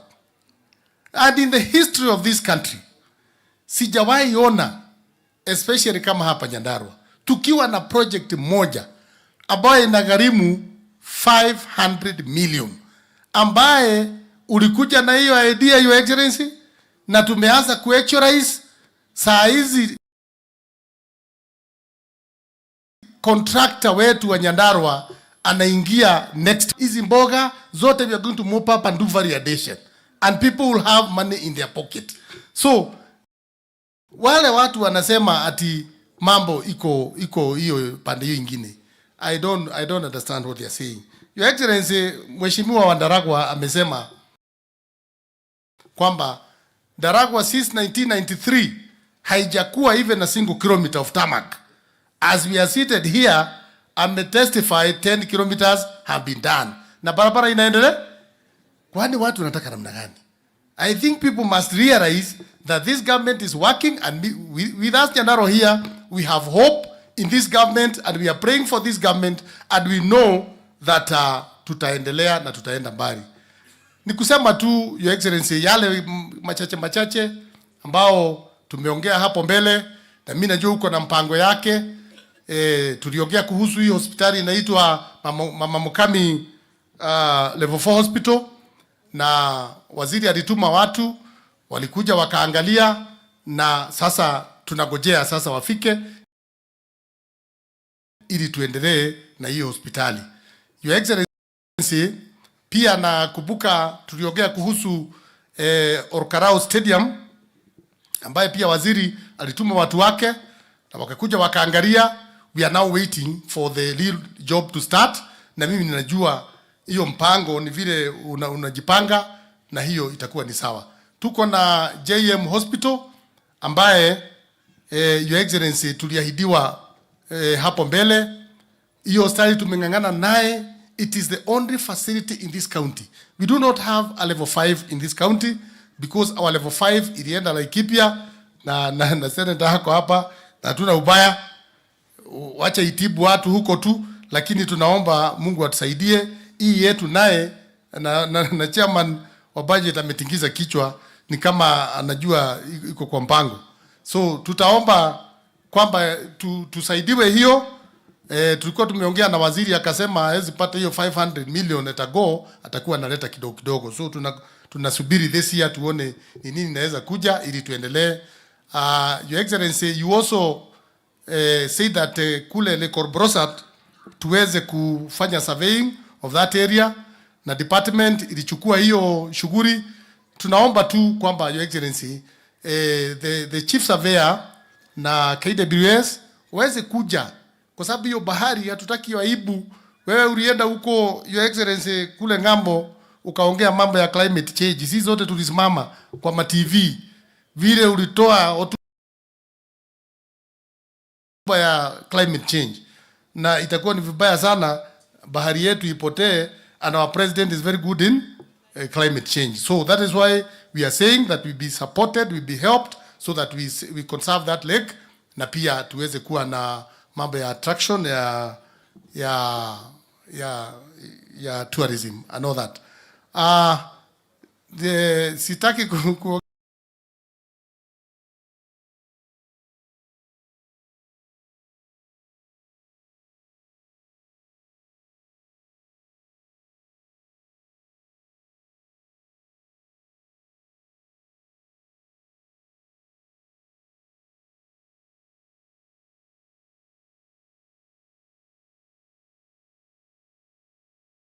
mambo mengi. Nataka tu kushukuru. Tuko na municipality yetu ya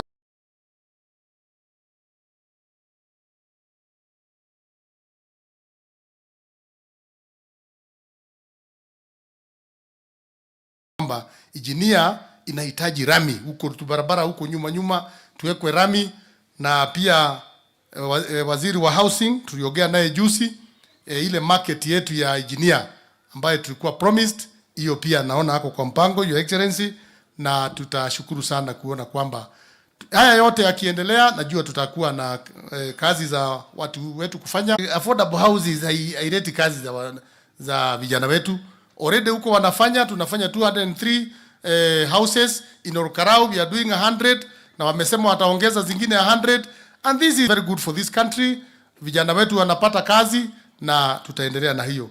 So nishukuru sana wale wote mmetutembelea, na Your Excellency, hiyo mambo pia imesemwa, mambo ya stima ni kweli, hiyo tulikuwa tumekuomba, na mimi najua utakubuka. Mambo ya maji, Your Excellency, sisi tuli prosecute mambo yetu kwa Senate, na chairman wetu ni Methu, na tukasema ya kwamba kwa vile maji yetu ndio inatumika kule Nairobi, na tunashukuru sana, tunapiga makofi, lakini sisi pia hapa tukubukwe, tuwe maji. Tuko na mradi inaitwa St. Rook, na kuna zile damu zetu Pesi, Malewa, Keja zimekwama. Your Excellencies kisaidiwa zifunguliwe, watu wa Nyandarua watashukuru pia wakishare maji yao na watu wengine. Kwa haya machache, God bless you so much. Thank you. Makofi mazuri kwa gavana wa Nyandarua Badilisha. Mimi yangu nimemaliza, wa mwisho ni Senator Methu ambaye atakuja ndiye atuambie shukran. Mimi nikirudi Kiambu nitasalamia watu ya Kiambu na ile message mmenipatia nitafikisha. Na hapa mzee alikuwa mwanasiasa, tulikuwa na permission kwa kanisa tuongee zaidi sababu pia yeye akishika microphone hakuwa anaachilia. Methu, Senator wa Nyandarua. Mpigieni makofi. Ni modo weyo mereirie muno. Kwa hivyo karibu sana Senator.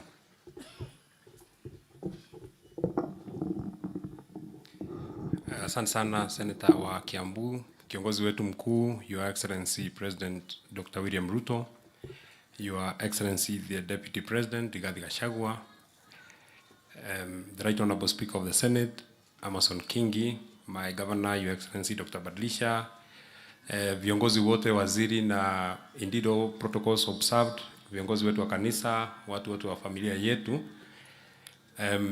Kwanza kabisa nataka ni muombe Governor msamaha kwa sababu unajua kwa itifaki mimi siwezi kuzungumza baada ya wewe na haijafanyika hivyo siku nyingine, so it was not intended. Your Excellency, there have been a very serious conspiracy between Senator Karongo and my family because it is not that I had said that I want to speak. It is not that mimi nilikuwa nimeandikwa kama mtu wa kuongea. Lakini Karongo na mama wamekuwa kipanga mpango kwa sababu tangia mzee alipotuacha sijapata nguvu ya kuongea kwa watu, na nashukuru sana kwa sababu mmepata nafasi ya kuja kuungana na sisi. Kwanza kabisa ningetaka niwashukuru sana kanisa ambalo linatuongoza na Your Excellency, kabla hujafika kiongozi aliyehubiri ni pastor wa kanisa yangu ya AIC. Mimi ni wa kanisa wa AIC kama wewe, sisi ni watu ya kanisa ya AIC. Ni vile unajua, mimi najua kwa nini unacheka wewe na Badilisha mnacheka tu na ni sawa sawa, lakini sisi wote tunaenda, nilisikia sisi wote tunaelekea mbinguni, so hakuna shida, tuacha tu tuende mbinguni. Lakini nataka nimpatie tahadhari pastor wangu wa kanisa ya AIC. Kulingana na maneno nimeona ya kanisa la mzee, pastor wangu wa AIC utaongeza majira kama unataka nirudi tena, kwa sababu ile kazi nimeona kanisa ya mzee imefanya. Governor Badilisha alikuwa hapa jana hapa kwetu nyumbani, na vile alinipata na vile niko leo ameona ni tofauti sana, kwa sababu jana niliombewa maombi ambayo mimi sijawahi kupata kutoka nilipozaliwa. Sijawahi ombewa maombi mingi namna hiyo, kwa sababu pastor mmoja alikuwa anamaliza, mwingine anaingia, mwingine akimaliza mwingine anaingia. Hawa watatu hawa, the three of them hawa, hata kuna mahali waliongea, hawako wanaongea Kikuyu na hawako wanaongea Kiingereza na hawako wanaongea Kiswahili. Hata mimi sikuwa nasikia hiyo lugha walikuwa wanaongea, lakini waliniombea sana. So na pia leo asubuhi wakati nguvu ilikuwa narudi chini tena wakaniombea tena zaidi. So sijui kama nitaenda huko, lakini asanteni sana kanisa kwa sababu ya kutushikilia sana. Viongozi hawa wa kanisa wamesema mambo matatu ama mawili ambayo mimi nimesikia. Kwanza kabisa, my dad was a Christian and a very staunch Christian. Alikuwa mtu ya kanisa sana. Mimi ninajua kwa sababu tumekuwa naye, hawa watu yote hata mwenye ametoroka kanisani wanajua, wote wamelelewa kanisani. Na I think Mheshimiwa Kwenya ndiye amesema walikuwa na mzee pale I think 48 hours before he's passing on. Na kabla hajasema maneno mingi alikuwa anasema njia ni mbili, kuna moja inaitwa mbinguni na nyingine inaenda mahali nyingine. Na akasema yeye ameshaamua njia yenye anataka kuenda. Kwenye anajua mzee alisema anataka kwenda mbinguni, na pastor hao walisema kama mtu anataka kwenda mbinguni hakuna njia nyingine, ni lazima kwanza ukufe ndio uende mbinguni. Kwa hivyo vile pastor alisema, mimi nimekubaliana na wewe, wacha mzee aende mbinguni kwa sababu alipenda sana kwenda mbinguni. Lakini hakumalizia hapo. Pastor alisema kitu ya pili, sisi wote wenye wako hapa, kama kuna mtu anataka kwenda kukutana na mzee, sisi watoto wake wenye tunampenda sana, wenye tunalia sana mpaka mama, mtu mwenye anataka kwenda kukutana na yeye, pia iko kitu moja ni lazima tufanye. Ni lazima tuishi kama yeye na tukufe kama tumeokoka. Kama hatujaokoka tutakufa na hatutakutana na yeye. Atakuwa yeye kwa pande ile na sisi tuko pande hii. Kwa hivyo hata hiyo pastor, mimi nimekubaliana na wewe vile ulisema, mtu mwenye anataka kukutana na yeye atajipanga. Mimi nitajipanga sawa sawa. Ile maneno kidogo kidogo nimesikia inaweza fanya nikwame, nitarekebisha ndio nisikwame, ndio niende sawa sawa. Na pia pastor alisema, na mheshimiwa Kenyo I think ndiye amerudia akasema,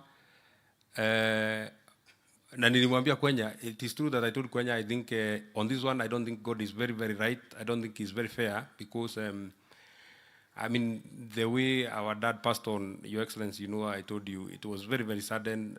Tumepanga, tumekuja sisi wote, watoto yake wamekuja hapa wakati ya Christmas. Hata jana nilikuwa namwambia mama, I mean hata Mungu akakubalisha hata another 12 hours tungemuona sisi wote, kwa sababu alikuwa watoto tungemuona siku ya Christmas. Na alisema pastor, kama mzee ameenda tena ataweka mtu mwingine kwa familia kama mzee. Yetu kukubaliana na wewe kabisa because this man is priceless. The man who lies here ni mtu mwenye sidhani kuna mtu mwingine anaweza kuingia kwa viatu vyake. My sisters wamesoma tribute hapo wakasema, mwenye alisoma anaitwa Virginia, akasema my dad was a disciplinarian.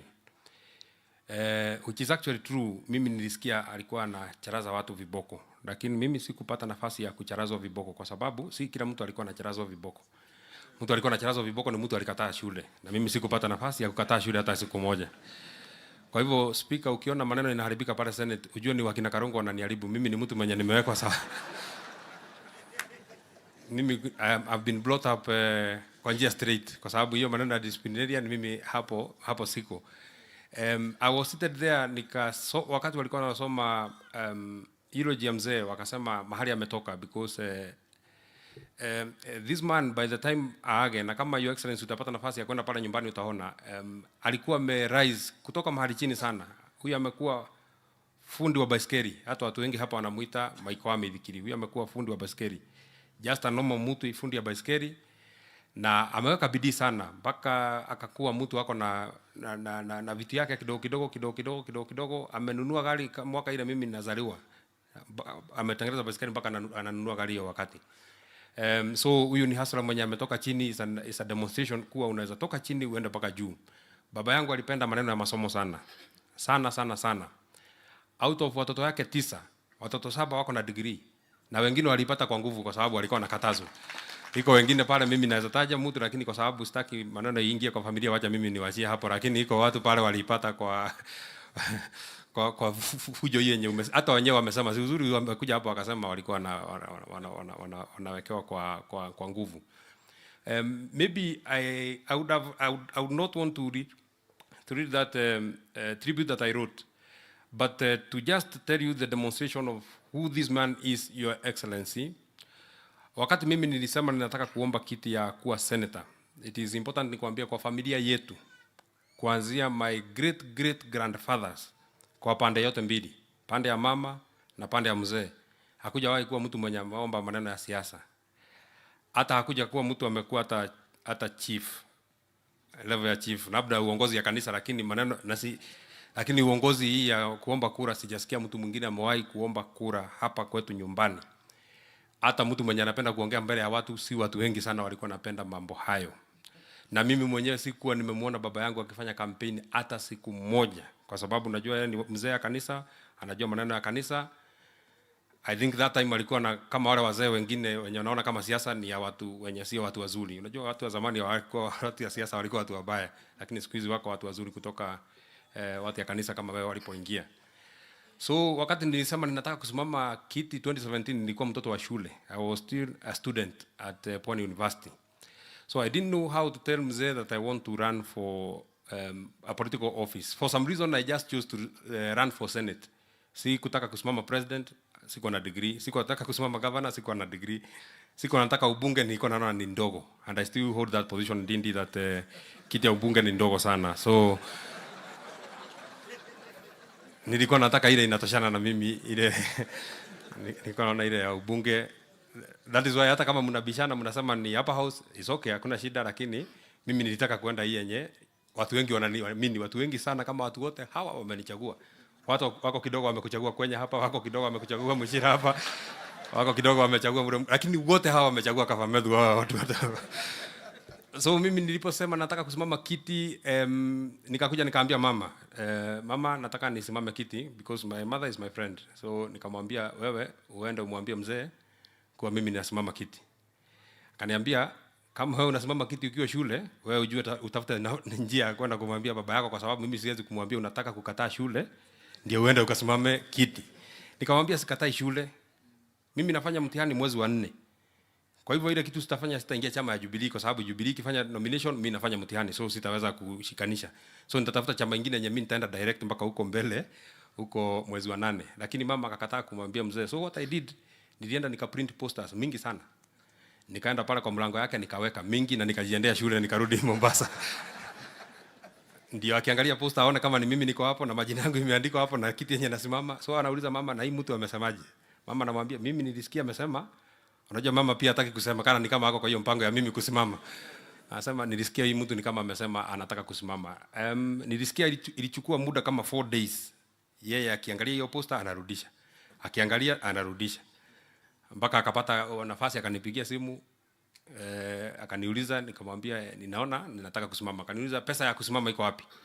Nikamwambia niko naye na niko na marafiki. Lakini kwa ukweli sikuwa naye, lakini sikutaka nimwambie sina. Lakini wakati aliamini ninasimama kiti, he took those posters, this priceless man who lies here, alichukua akazipeleka kwa watu ya familia yao. Ako sister yake mmoja anaishi mahali panaitwa Waweru. Akapeleka poster zangu, akapeana huko, akasema ziwekwe huko kwa Zimbabwe. By the time I came back from school, poster zote zilikuwa mimi nilikuwa najiona, unajua niko kwa matatu kwa sababu siko na gari. So mimi niko kwa matatu. Nikikuja naona mtu anaitwa Methu anasimama kiti, nataka nisikie watu ndani ya matatu wanasemaje. Na maneno hayo ikawa ni hivyo. We were not successful then. But this time wakati tena nilimwambia, aliniuliza inakuaje, nikamwambia bado naendelea.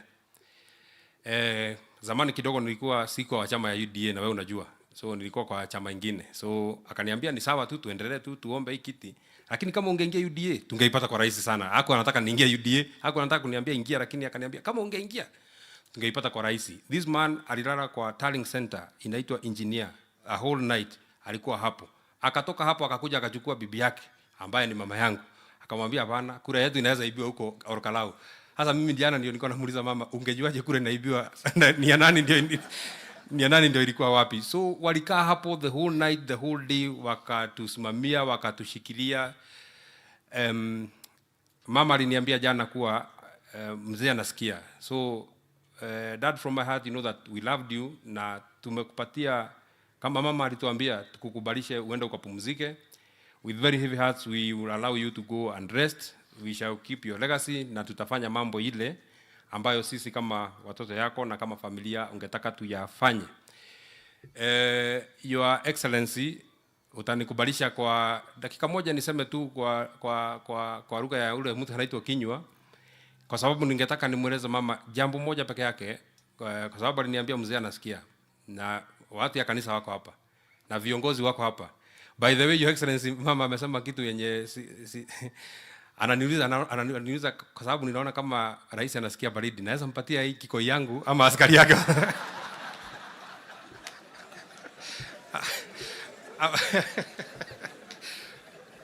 ama askari yake watakataza. So asante sana kwa kuja kuungana na sisi. Uguo maitu kuma kuri nie na ciana citu ciothe na nitwaritie nacio.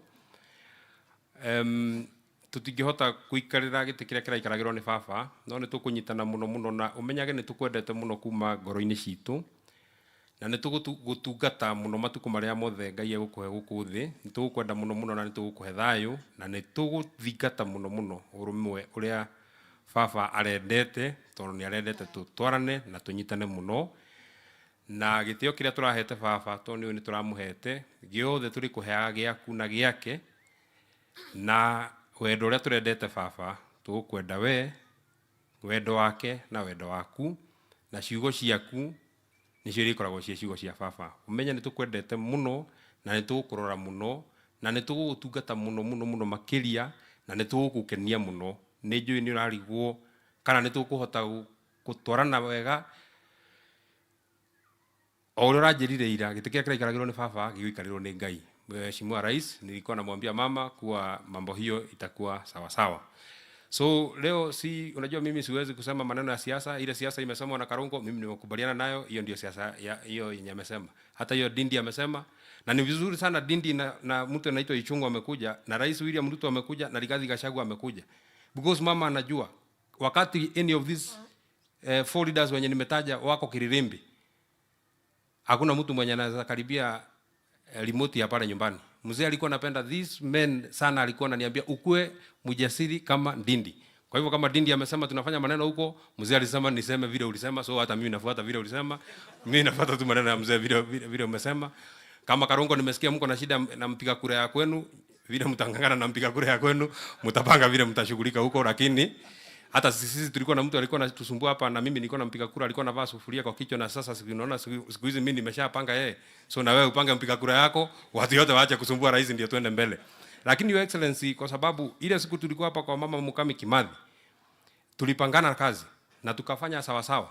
Mimi unajua nimekatazwa leo, Deputy President anajua. Nimeambiwa kutoka leo nisirudi kutaja barabara inaitwa Ndunyunjeru kwenda Ihithe, kwa sababu nikiitaja tena itaitwa ni kama jina yangu. Mtu anaweza niita John Muhia Kafamethu Ndunyunjeru Ihithe. So kwa sababu ya ndio uniokoe kwa hiyo maneno, mimi ile nusu uliniambia nikafanya, nilishafanya. Haujasikia wanyama kama wanapiga kelele. Mimi uliniambia niende nishughulike wanyama, nishughulike maneno ya environment, hiyo tayari nimeshafanya. Kitu inabaki ni wewe. So isipojengwa watu ya Nyandarua, mnajua mimi tayari yangu yenye niliambiwa nusu nimeshafanya. Nusu nyingine mdosi atafanya na tutamsaidia. Hatutakusaidia by the way, kwa sababu hatuwezi, wewe utajua vile utangangana naye, kwa sababu ni pesa inatakikana na hatujui mahali.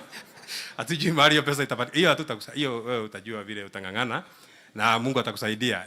Lakini ile kitu ya hapa tu, just one thing that I would want to ask so humbly. Governor ametaja St. Luke Water Project, and I think Mama County ametaja, and Mama County I'm sure you are very happy, kwa sababu asubuhi ulikuja ukaniambia nisilie mbele ya watu, na wewe umeona mimi sijalia mbele ya watu. Kwa hivyo mimi ni mtu mwenye ninasikiza maneno vile watu wananiambia. Kwa hivyo ukitaka nifanye kitu kingine, wewe unaniambia tu vile unataka nifanye na nitafanya. Lakini kuna project inaitwa St. Luke's Water Project, Your Excellency. That project, unajua siku zote tumekuwa na shida ya Sasumwa, na uliniambia na mimi niende nifanye investigation mzuri sana, nione watu ya hapa watapata resource ya maji namna gani. That St. Luke Water Project ukiangalia design yake, itapatia watu ya ward 4, ward ya Githapai, ward ya Jambini, ward ya Nyakio, ward ya Magumu, 34,000 households watapata maji. Na jambo la kushangaza Your Excellency, ile pesa inatakikana hapo ni pesa kidogo sana. Hata ni pesa unaweza peana leo na maji yaanze kuwekwa. 1.7 billion, pesa kidogo sana ya watu ya Nyandarua. Hiyo hata si ile hata unaweza hata uwezi, hiyo ni kuambia tu Dindi kwa ile budget wewe weka 1.7 billion. Hiyo watu ya Nyandarua ni watu yako, na nimesikia Chesanga na kasirika watu ya Nyandarua ati president anakuja hapa sana. Hata wewe watu wanakupenda, wewe unawapenda. So nyinyi mjifunze muongeze mapenzi yenu huko Trans Nzoia, ni kama imerudi chini sana. Si unasikia next week sijui ni Monday ama ni Tuesday tuko Orjororok. Na hiyo wiki nyingine baada ya wiki mbili najua iko kitu itakuja hapa Nyandarua. Kwa sababu wewe unajua watu wanakupigia kura 99%. Si utakuja tu, hakuna shida. Hata wewe mtu wa Trans Nzoia wapanga wapiga 99%, atakuja siku nyingine. So na nyinyi mjipanga hivyo, na sisi tumejipanga hivyo na tutaendelea hivyo. So Your Excellency, St. Luke's Water Project, hiyo ukifanya peke yake, mimi sina maneno mengine. Hata sitashinda nikikwambia, unajua tumeambiwa tusiseme na Matinga. Hata sitashinda nikikwambia ulituambia utajengea barabara kutoka Kenamba kwenda Karangadha kwenda kwa haraka, hiyo ulishasema. Ile kutoka Mwendando kwenda Karate, hiyo ni Ndunyunjeru Ihithe, hiyo sitasema kwa sababu mimi najua vile Faith amesema, wewe unazijua zote. So nataka ni kushukuru sana Your Excellency kwa sababu ya usaidizi ambao umesaidia familia yetu. First of all, kupata nafasi ya kuja. Just today kijana mwingine anaitwa Gadhuri ameniambia kutoka 1963 Rais wa Jamhuri ya Kenya amekuja mazishi Nyandarua mara 2. Mara moja akakuja kwa Mukami Kimathi, mara ya pili akakuja kwa mzee anaitwa Maigo Waweru. Hii ni heshima kubwa sana ambayo umetupatia sisi kama familia. Na mama tulikuwa tunaulizana na yeye, mzee akiamuka leo hawezi kuamini mpaka William Ruto yule mwenye amekuwa kisitaja siku nyingi amefika mpaka Jambini. So asante sana kwa nafasi ya kuja. Thank you very much Your Excellency the Deputy President for coming. Kuja kutufariji. Siku ile Your Excellency maneno ilitendeka 25th. His Excellency alinipigia simu, na unajua simu zake si zile unashika kama umekaa chini. Sana sana simu zake ziko na kamoto fulani huwa zinaleta akikupigia simu, kwa sababu unaweza kuwa umeshaenda kombo kidogo, na ukienda kombo is not a very fine gentleman wakati umeshaenda kombo. Lakini siku hiyo alisikia mtu tofauti, akajaribu kuniongelesha, kunizungumzia, mpaka akasema tafuta mtu mwenye nitaweza kushika ile maneno yenye unasema. So he spoke to my elder brother anaitwa David, ndiye alizungumza naye, ndiye akamweleza, because that time mimi sikuwa na mweleza maneno vile alikuwa nataka. Pia wewe ukanipigia simu na baadaye ukaongea na mama, na mama alikuwa anauliza wewe unaongelesha lugha gani, alitaka kujua sana, na hii mtu mwenye anaitwa rais mimi nitaongea na yeye kweli? And you spoke to her, ukatu encourage, na kazi kubwa sana umetufanyia. Hii kazi kama tungekuwa tunafanya kama tunalia ingetushinda. Umetusaidia sana, pesa zenu mlituma na zikaletwa na Mama Faith, zikatusaidia kama familia. Kazi hii yenye imefanyika hapa nyinyi ndio mmefuatilia. Mimi nimeambiwa tu kazi yako ni kulia na kukuja mazishi. Kazi nyingine yote mmenisaidia. Kwa hivyo asanteni sana kwa kazi hiyo ambayo mmenisaidia. Thank you very much, the right honorable speaker, for coming. It's an honor. Governor alikuja kama amekimbia nyumbani na akakuja akatufariji. Waziri alinipigia the first day, His Excellency Deputy Governor huyu amekuwa kila siku amekuja. Mama Faith huyu ndiye amekuwa ki-coordinate wa bunge. Huyu Mama Faith ametufanyia kazi mingi sana. Lakini hiyo yenye ulisikia kiniita my son pia anaitumia kwa njia nyingine. Wakati anataka kukaza nati ndio ananiita my son sana, hiyo ndio anaongeza sana. Dindi ameshakuja nyumbani, Mheshimiwa Speaker pamoja na MCS wote. Thank you very much Mheshimiwa Deputy Governor. Thank you Mheshimiwa Mkuji, alishakuja mpaka nyumbani. Huyu mwenye anaitwa Kwenya amekuwa ana coordinate wa bunge. Na mmesema ile wakati ya kura huyu mtu alikuwa anasumbua watu. Kwenya is a good man, lakini unajua he was taking advantage. Kwa convenience yake anataka mimi nimuite uncle, because kuna vile alifuata sijui familia yetu na familia yao kuna mahali ilishikana, akasema yeye ni uncle yangu. So wakati tunakuja hapa wakati ya kura ananiambia sema kitu mbaya kuhusu uncle yako, iko mahali nitaguza na mambo yako itaharibika. So he has been using it very conveniently, his uncleship. Wakati mimi nataka kitu yeye is not my uncle, is my colleague, lakini wakati yeye anataka kitu is my uncle. So it's okay. Thank you very much Mheshimiwa Maigo and all of you wakati ambao mmekuja. Nigatho muno andu aitura ritu ria Karoboithi na andu akina Gofu. We actually were wondering kama watu watakuja hapa. Viti vilikuwa vinakaa mingi sana. Hatuko tunajua watu wenye watakalia hapa watatoka wapi. Sasa naona viti imeshaisha, watu wameshasimama mpaka huko. Nimechungulia huko nikaona watu Thank you very much kwa sababu ya kuja kuomboleza baba yetu. Asanteni sana kwa sababu ya kutupenda kama familia. Nyinyi nyote, Mungu awabariki sana. Wakati harusi kwenu zitakuja, kwa sababu si mazishi ni harusi itakuja, na yeye Mungu awakumbuke siku yenu. Mungu awabariki sana. Jambo moja mzee alienda alijua William Ruto alichagua kuwa mbunge wa Eldoret North 1997 akiwa 31 years. Na akajua kijana yake alichaguliwa senator wa kaunti ya Nyandarua 2022 akiwa 31 years. Hiyo alienda akijua. Ile maneno itakuwa huko mbele hakujua, lakini yeye hapa tayari ameshajua mwanzo. Hakujua mwisho, lakini mwanzo alishajua. Nataka nimkaribishe Mheshimiwa Anthony Kimani Ichung'wah ambaye alikuwa pia rafiki ya baba yangu, lakini hawakuwa wanajuana kwa sababu alikuwa anamuona Kililimbi. Thank you very much. Asanteni sana kwa kutufariji.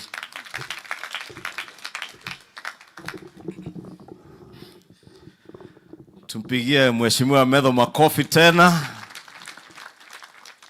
Mheshimiwa Rais, Naibu wa Rais, Spika wetu wa Senate, Governor wetu na viongozi wote na wakazi wa Kinangop, hamjambo. Muriega. Mwathani agocwo. Happy New Year. Juga Happy New Year sababu ndio mutugo. Mwaka ukianjĩrĩria kuga Happy New Year ona rĩrĩa maũndũ marituheire ũrĩa marituheire family ĩno ya Senator witũ Methu, Mama Waweru na familia yako. Kwa niaba ya familia yangu na watu wa Kikuyu na wabunge wengine wote ambao hawako hapa, wabunge wa bunge la kitaifa na Senate, niseme pole sana na nipeane rambirambi zetu zote kwa familia yenu. Na mama ametuambia kwa tribute yake kwa mzee ya kuwa huyu mzee was a glue that put the family together. Na pia Methu amesema mama alimwambia ya kuwa Mwenyezi Mungu atakuja ajaze pengo ambalo mzee ameacha. And Senator, I want to confirm to you that what mom said is indeed true.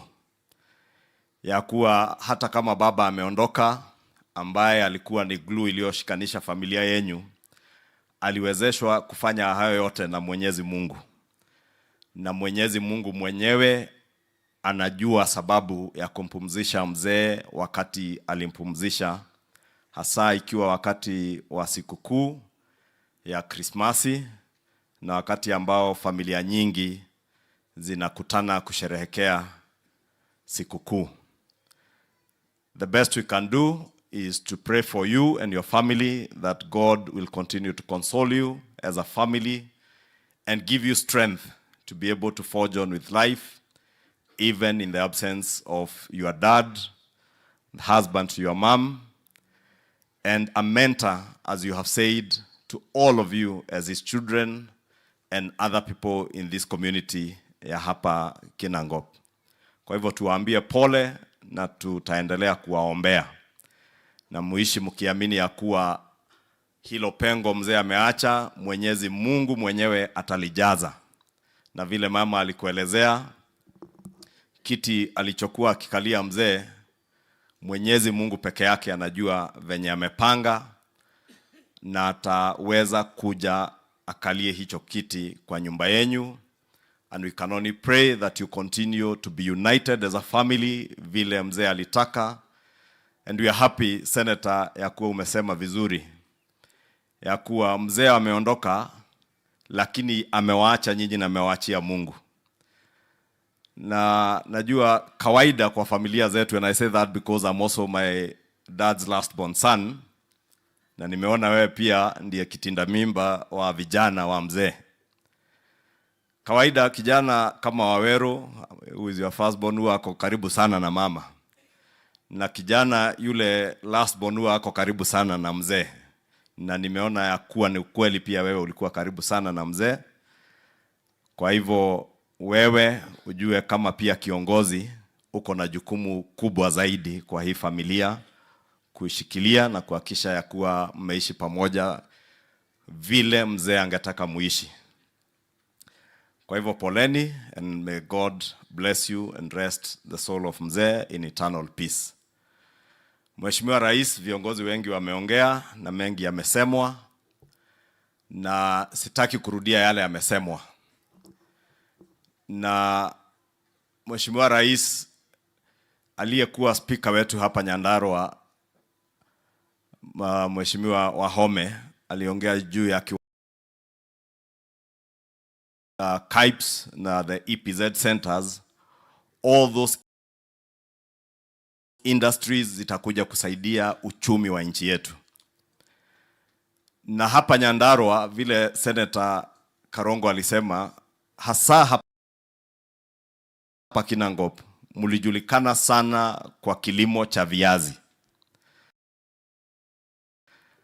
Na taithwa ndo akiabu ne kioraigwa Karongo wake muringa ithero ando wa Waweru. Togugaga waru ciothe ni cia Kinangop. Lakini Your Excellency, hiyo kazi ama ukulima wa viazi uko hatarini ya kuangamia sababu ya kuendelea kukatakata mashamba sana. Tukiendelea kukatakata mashamba sana, watu kujenga, hiyo industry ya Midlands haitakuwa na kazi. The KIPES and aggregation centers and EPZs that we are investing in will not be viable kama kilimo cha Nyandarua, iwe ni kilimo cha maziwa ama viazi, hatutakuwa na mashamba ya kufanyia hiyo kazi. Na ndio maana Mheshimiwa Rais, ile mpango uko nayo ya housing is critical in ensuring that we do not continue to subdivide our land further than we have. And I want to encourage Your Excellency, because a lot has been said about the state of our economy, but I stand here in the new year, Your Excellency, to assure the people of Nyandarua and the people of Kenya that our economy is stable, our economy is regaining its foothold, courtesy of the good leadership, Your Excellency, that you have set out. Tumeona, Your Excellency, yale tumeambiwa takrimu zinatuonyesha not just our GDP growth at almost 5.9 heading to 6%. Inflation imeweza kudhibitiwa.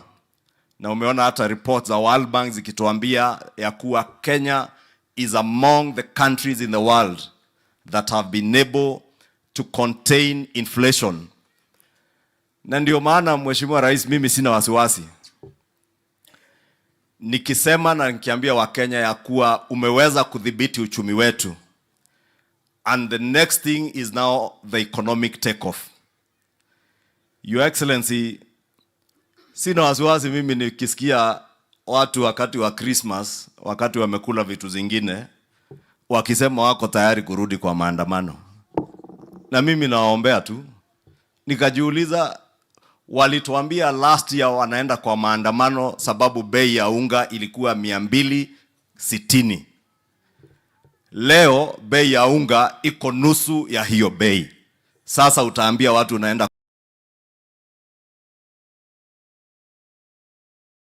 kwa maandamano kuandamana nini kama bei ya unga imeteremka? Courtesy of the subsidized fertilizer, Your Excellency, ulianzisha program yake, courtesy ya mvua yenye Mwenyezi Mungu ametubariki nayo, na ile mipango dhabiti ya kuinua uchumi umetuwekea.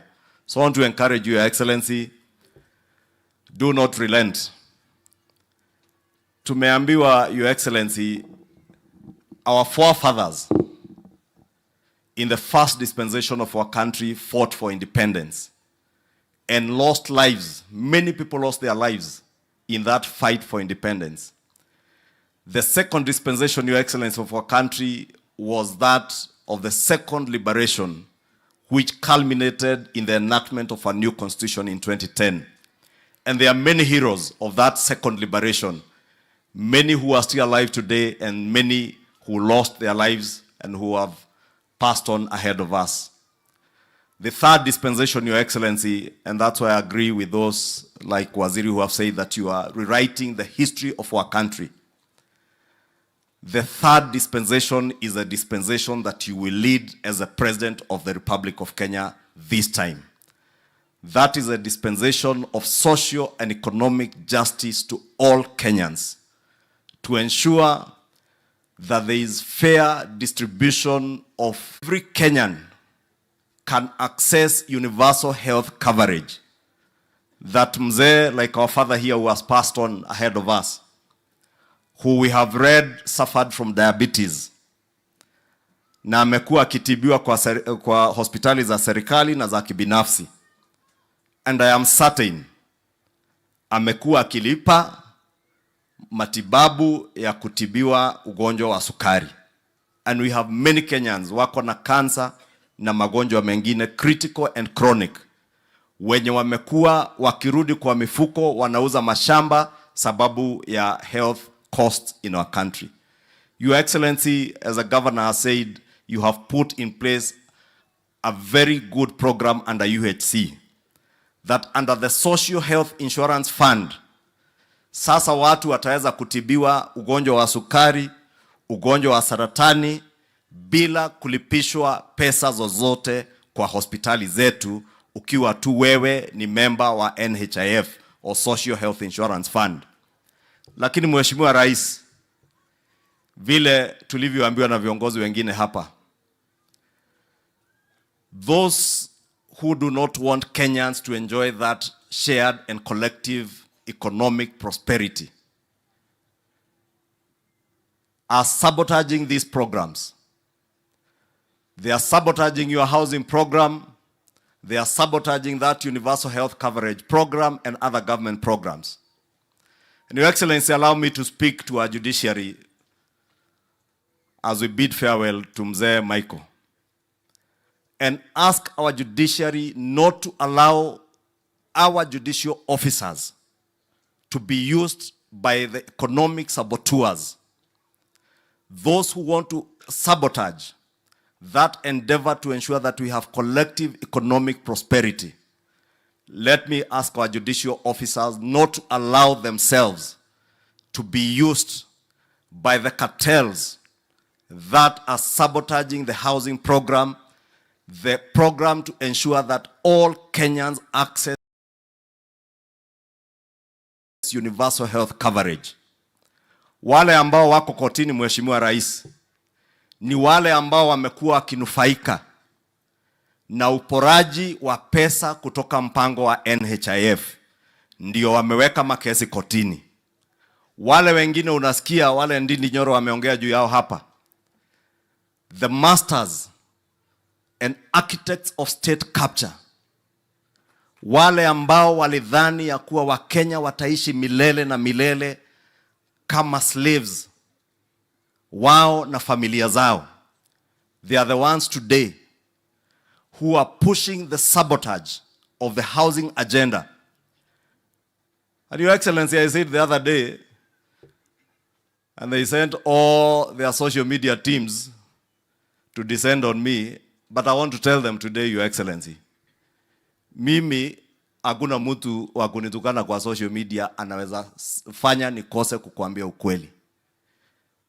If through state capture wewe ulifanya a Chinese contractor ajenge nyumba 2,000, zaidi ya 2,000 affordable housing on private land, as we have been told, through state capture, Kenha, a state agency, inaenda kujenga barabara on private land, ili wewe ujenge your own private city, Wakenya waendelee kuwa tenants on your land.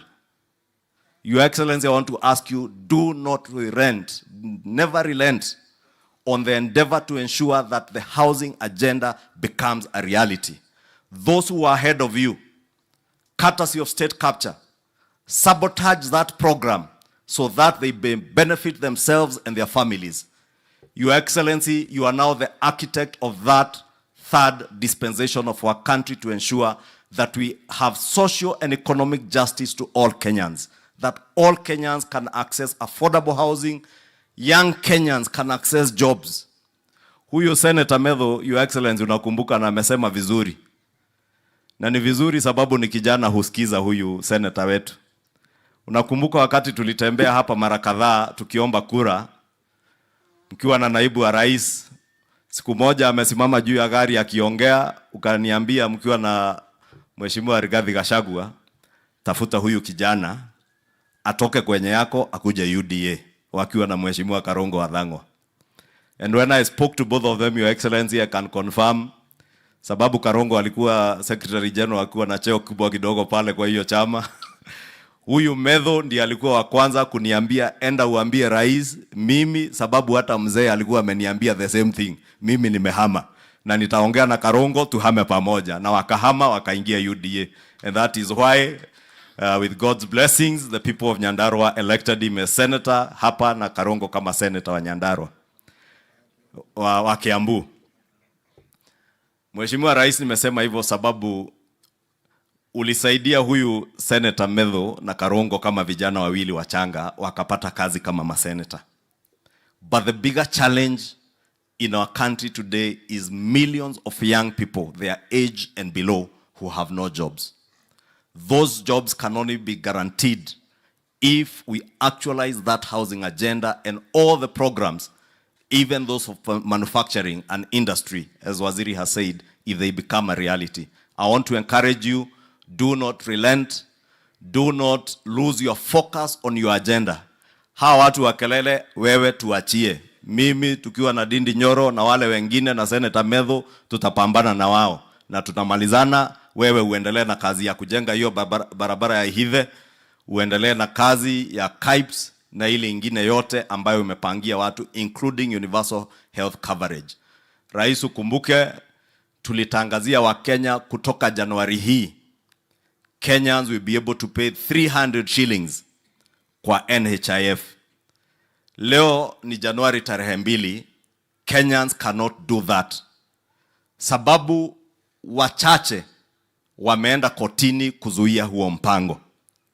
And I said, Your Excellency, the other day, We shall not, and I speak that now as a leader of majority in the National Assembly, and I know the Speaker Senate is here. We shall not allow, because we have seen a judge even purporting to injunct Parliament from carrying out public participation, which is a constitutional requirement. Your Excellency, as we have said before, we shall not allow both or either judicial autocracy or executive autocracy in this country, Your Excellency. And we say that as a people's representatives. It is a constitutional duty of Parliament to carry out public participation. Therefore, Your Excellency, as we keep saying, when we are checking on you and your government to make sure there is no executive autocracy, we shall also check on the judiciary to ensure there is no judicial autocracy. Nikimalizia, Your Excellency, nimesema leo tunampumzisha mzee hapa. Watu wa Meru, Your Excellency, unajua wako na kijana rika ya Senator wetu Methu. Kijana alikuwa anaitwa Sniper, who was a social media activist or a blogger, mwenye aliuawa. And Your Excellency, because we have said you are the dispensation, the third dispensation of our republic that you are leading today is to ensure social and economic justice. Your Excellency, nafurahi DCI wanafanya juhudi kuhakikisha that those who killed that young man in Meru County are brought to justice. And I want to take this opportunity to also ask, because we have laid to rest Mzee Maigo today.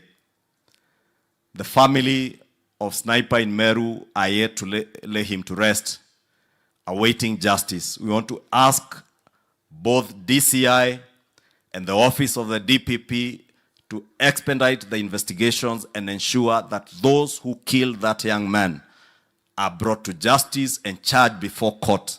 Because, Your Excellency, as you promised when you were sworn in, the era of political persecution and executions must be behind us in our republic.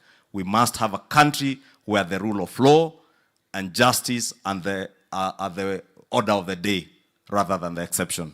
With those many remarks, acha nikomee hapo, na kwa heshima sana nimuulize Speaker wetu wa Senate ambaye ni Mheshimiwa Amason Jeffa Kingi, ambaye ndiye Speaker wa Karongo, atuambie kama ni ukweli hiyo imesemekana Karongo ni mtiifu, yule huwa anamharibu kidogo ni Karongo, tujue kama ni ukweli. Na nikimalizia, Your Excellency, allow me also to convey to the family the condolences of the Speaker of the National Assembly, who is a very good friend of Senator Methu, Speaker Moses Wetangula, and also convey the condolences of the leader of the majority of the Senate, Senator Aaron Cheruyot, who is not with us today, is out of the country, and also the Chief Whip of the Senate, Whip Boni Halwale. Walinituma nipeane rambirambi zao kwako Senator Methu na familia yenu. Asante, Mheshimiwa Speaker wa Senate.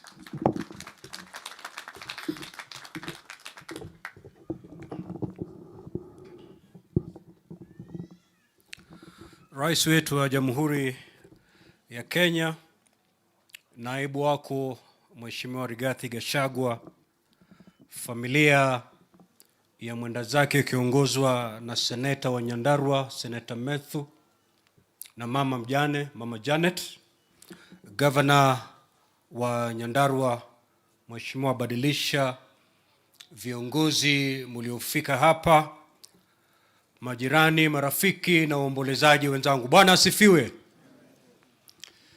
Nimekuja hapa nikivaa kofia tatu. Mwanzo nimekuja hapa kama rafiki wa Senator Methu.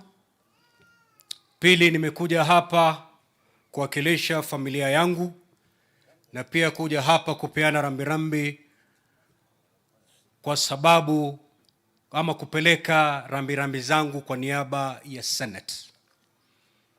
Nimesema kwamba Senator Methu ni rafiki yangu. Ni kijana ambaye nilimjua wakati anasoma kule Pwani University. A very daring young man. There's a day he just walked into my office, anatafuta msaada. He never knew me before. Alijua tu kuna governor wa Kilifi, and because he was in need, he decided to come and knock at the door of the governor, and that is the time I got to know about Senator Methu. Ni kijana shupavu sana. Senator Methu speaks very slowly, but he speaks deep. Maneno yake hayambatani na umri wake. He's like those young men that Chinua Achebe was describing. Kwamba you could be a young man, but if you wash your hands clean, you can dine with the mighty and the kings. That is your senator as Nyandarua people. And I wasn't surprised when I go to the Senate to see Senator Methu. Because hata kule pwani alijaribu kutafuta viti vya the students organizations and universities. I remember he ran for one of those positions. Sijui alishinda ama alishindwa, but his task to lead actually started pretty early in his boyhood days. So nimekuja hapa kufariji rafiki yangu. Pili, nimekuja hapa kupeana rambirambi zangu na za familia yangu. Tatu, kuja hapa kupeana rambirambi za Senate. As a Senate, we live as a family. The joy of one senator is the joy of all of us in the Senate. And the pain of one senator is the pain of all of us in the Senate. Unlike the National Assembly, we are very few. And that's why we live as a family. Senator yoyote ule akipatikana na janga, we all of us come together and lend a shoulder to that senator so that they can lean on during those turbulent days. And that's why today we may not see all the senators present, but I want to assure Senator Methu that the entire Senate as an institution is here standing and praying and lifting him in prayer. Najua wazi kwamba wingu la majonzi limetanda katika familia hii ya Senator Methu. But Senator Methu is not the only person who's lost a dad. So has the Senate. Because that's how we live as a family. Na nakumbuka kule nakotoka kuna msemo mmoja, it's more profound when you speak it in my mother tongue, but of course none of you will understand. Kuna msemo kule natoka unasema kwamba muhimu bomukigba makindaga tongo ganagaya. How I wish I could render this in Kikuyu. But let me put it in Swahili, see whether you'll understand it. Mti mkubwa ukianguka, wana wa ndege ambao wanategemea ule mti bila shaka watayumba na watatapatapa. So to the family, we know Mzee Maigo ndalikuwa mgumo, ndalikuwa ule mti mkubwa anashikilia familia hii. Na kuanguka kwake bila shaka, this family will never be the same again. But Senator Methu, Mama Janet, and the rest, we are here to pray for you. Tumekuja kuwafariji na kumwombea Mwenyezi Mungu kwamba wakati huu mgumu awapatie nguvu ili wingu hili la majonzi muweze kulibeba. And that's why we are here, to give you that shoulder to lean on at this very trying moment. Nikimalizia sitaki kuzungumza mengi. Lakini nilipokuwa nimekaa hapa, viongozi wote ambao wamekuja hapa, hususan viongozi wa Nyandarua, hakuna kiongozi aliyezungumza na akamaliza mazungumzo yake pasipo kutaja mradi na kumwomba rais kwamba afanye kitu katika hilo mradi, na si viongozi wa Nyandarua peke yake. If you take the president anywhere in this country and you give even a citizen the microphone, the first thing they'll say is hospitali yetu, barabara yetu, maji yetu, shida zetu. But just like the leaders of Nyandarua, they will never go beyond telling the president, we need this money to fix this road. They will never help the president think how he's going to get the resources to build this road. Kuna barabara imetajwa hapa, kuna Midland hapa, kuna mambo mengi imetajwa. All those things need money. Na nisi pesa chache, ni pesa mingi. But nobody bothers to help the president, even in thinking how he's going to gate or marshal those resources so that that road can be fixed, so that this industry that has collapsed, Midland, can be revived. Nobody helps the president. But I want to tell people in Nyandarua and Kenyans, wherever they are, this country will not be built by His Excellency the President.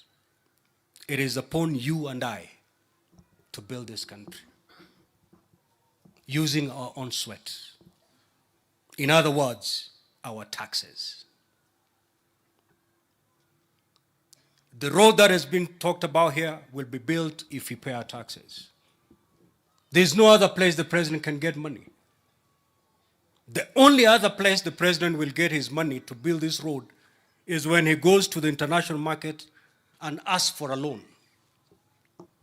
But I want to tell you, a loan is a postponed tax because ultimately it must be paid. And it's not going to be paid by the president, it is going to be paid by you and I. It's a tax. So ukiona Mkenya akijiita kiongozi anapinga mambo ya tax, mambo ya ushuru, muulize hii barabara itajengwa na nini? You know, the president doesn't have some sacks ambazo zimewekwa kwa gala pahali, ambao mnamwambia leo rais tunataka barabara hii, he runs to Nairobi, afungue, achukue gunia moja lete Nyandarua. No. The money that will fix that road is the money that you and I pay every month in form of taxes. So we pay our taxes, we fix our roads. We pay our taxes, we fix our hospitals. Kwa hivyo Wakenya wenzangu, msidanganywe na mtu awambie kwamba serikali ya Mheshimiwa William Ruto imeleta mambo ya kutoza ushuru mwingi. Instead, ask the president, where are you taking our taxes? And he has the answers. The plan has been elaborately given to us by my brother Kimani Ichung'wah, where this money is going. Ukiona mtu anakuambia uchukue sufuria weke kwa kichwa ili usilipe ushuru, that is not a leader. And I want to thank the president for the bold decisions he's made. You know, where I stand as the Speaker of the Senate, I'm not here to defend the executive, but I'm here to speak the truth. Na nataka kumpongeza rais for the bold decisions he made. You know, in this country we have leaders and we have politicians. A leader will take his people where they're supposed to go. A politician will take his people where they want to go. Because all they want ni kura. Watu wako wakisema tukachome hii nyumba kwa sababu hutaki kuwakosea, utasema twendeni. But a leader will tell them no, we cannot do that. Even if that decision will be unpopular with your people, but that is the right decision. And these are the decisions that our president made. Tough and popular, but yet the right decisions. In fact, sometimes I used to wonder, is our president going to defend his presidency in 2027? Because he had a very easy thing to do, to play politics for the first 5 years. Play to the gallery. Hakuna haja kuleta tax nyingine, manake ukiweka tax, watu watapiga mayowe, that's unpopular. Angeacha. He could have gone to the international market, borrowed and borrowed and borrowed, just like his predecessor. But he knew that was not the right thing. Though it was the most popular decision, it was not the right decision for this country. Because when he took over the reins of this country, we were in a hole. And the first thing you do when you find yourself in a hole is to stop digging. Borrowing more would mean continue digging. He decided, I'm stopping this hole because this country is already in a deep hole. And he made the bold decisions to take us back to the ground. Those decisions are extremely unpopular. But because of those decisions today, nafikiri viongozi wamezungumza hapa akasema kwamba sasa uchumi umeanza kudhibitiwa vilivyo. Why? Because of those decisions. The president could have decided to continue with the subsidy programs. Unaenda petrol station, unapata mafuta iko chini, but get to know those subsidy programs, the kind of monies that they're consuming, you borrow to subsidize services. When these loans mature, ndo utajua cha mtema kuni. Just ask our neighbors here, Ethiopia. You will get to know that the decision that the president made was the right decision for this country. Today, this country is celebrated by international lenders because it's keeping its financial obligations. Why? Because of those tough decisions the president made. Kwa hivyo, Mheshimiwa Kimani Ichung'wah, ukisikia jamaa wanataka kurudi kwa maandamano, just let them be. It should never be our business. Because in this country, there are some people, even if you pipe milk to their kitchens, they will still fight the president. Hata wafanye nini? Kule pwani tunaita mahasidi, na hasidi hana sababu. They'll just fight. In fact, every Sunday wakienda kanisani, their prayer point number 1 is, may William Ruto fail. Not knowing that the failure of the president is a failure of the country, is the failure of the citizens, is the suffering of all of us. So, ukiona mevaa masufuria, that should not in any way derail us from the plan. And I love the consistency that our president has in implementing the plan.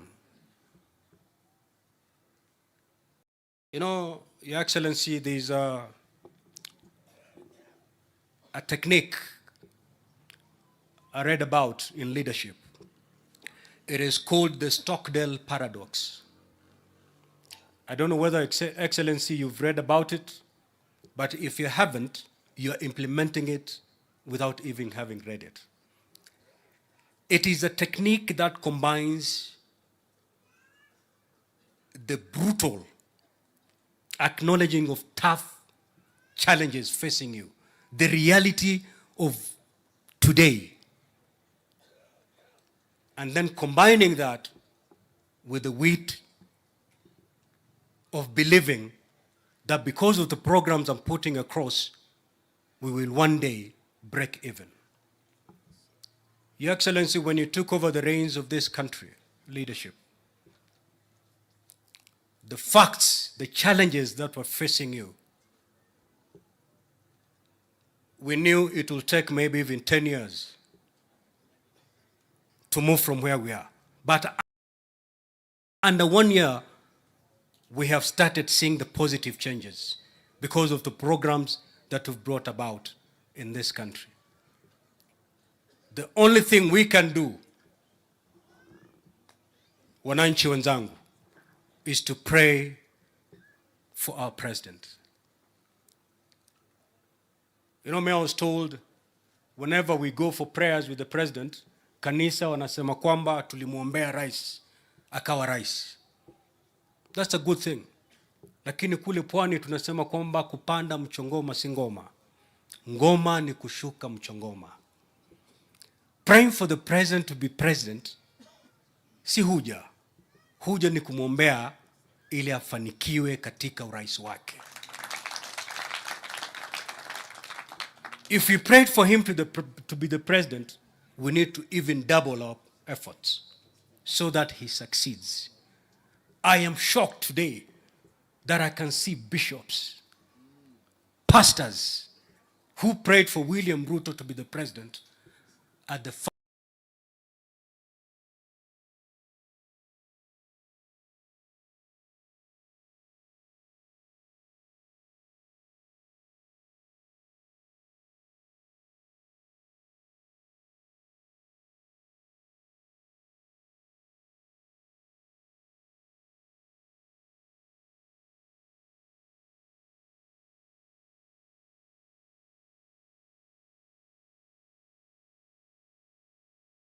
Wajua daktari wa jipu hapongezi wakati anatibu jipu. Because wakati anatibu lile jipu, hata kofi inapigwa. It is so painful squeezing a boil. And unless you squeeze it, it will never heal. But the process is extremely painful. That is exactly what Dr. William Ruto is doing, squeezing the boil. Kenyans, we are going to feel the pain. True, hata mimi, I'm feeling the pain. Nana anasherekea kulipa ushuru? Hakuna. But that is the only way to get the boy healed. So let's go through this short-term pain for long-term prosperity of this country. And that's why we need to pray for our leader so that he implements fully that plan. Back to the family, Methu, your siblings, Mama Janet, sote tumekuja hapa na leo tunakumwombea Mwenyezi Mungu airehemu roho ya mwenda zake pahala pema peponi. Asanteni.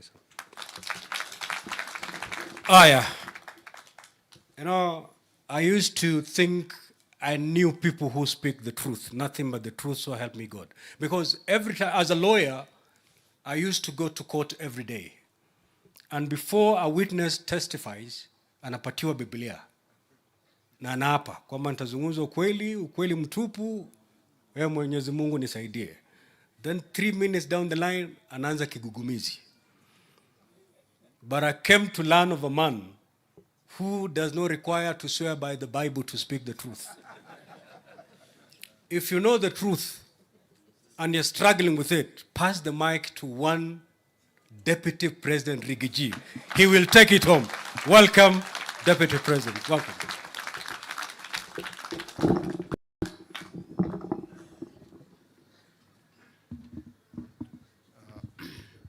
Kiongozi wetu Rais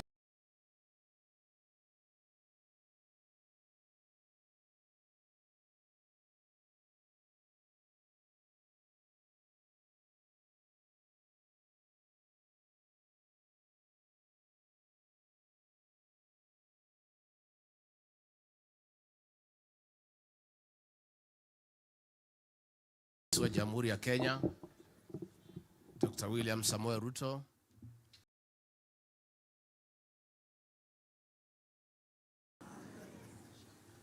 poleni sana. Kanisa walifanya haraka kidogo, viongozi wamechukua muda mrefu, lakini ni sawa kwa sababu huyu mzee wetu ni kiongozi, na kwa mila na desturi zetu masaa ya kumpumzisha kiongozi ni haya tunaelekea. So we have taken a lot of time because in this region a dignified man must be buried just before sunset. Kwa hivyo hatujachelewa. Si hapo tumekubaliana? Number 2, katika mila na desturi zetu, Mungu ametupatia mvua on the day we are burying this old man, ya kwamba ameweka mkono wake. Kwa hivyo Senator Methu and your family, we have come to condole with you and to say we are together in prayer. We have been talking. I know it's been difficult, lakini tunaendelea kumwombea nyinyi. Na rais, tukushukuru sana kwa kupata nafasi kuja kuungana na hii familia. You've been a great leader for all of us in great times and difficult times. And the real test of leadership is standing with your people during difficult times. Your Excellency, for those of us who are in your team, you have always come through for us in difficult times.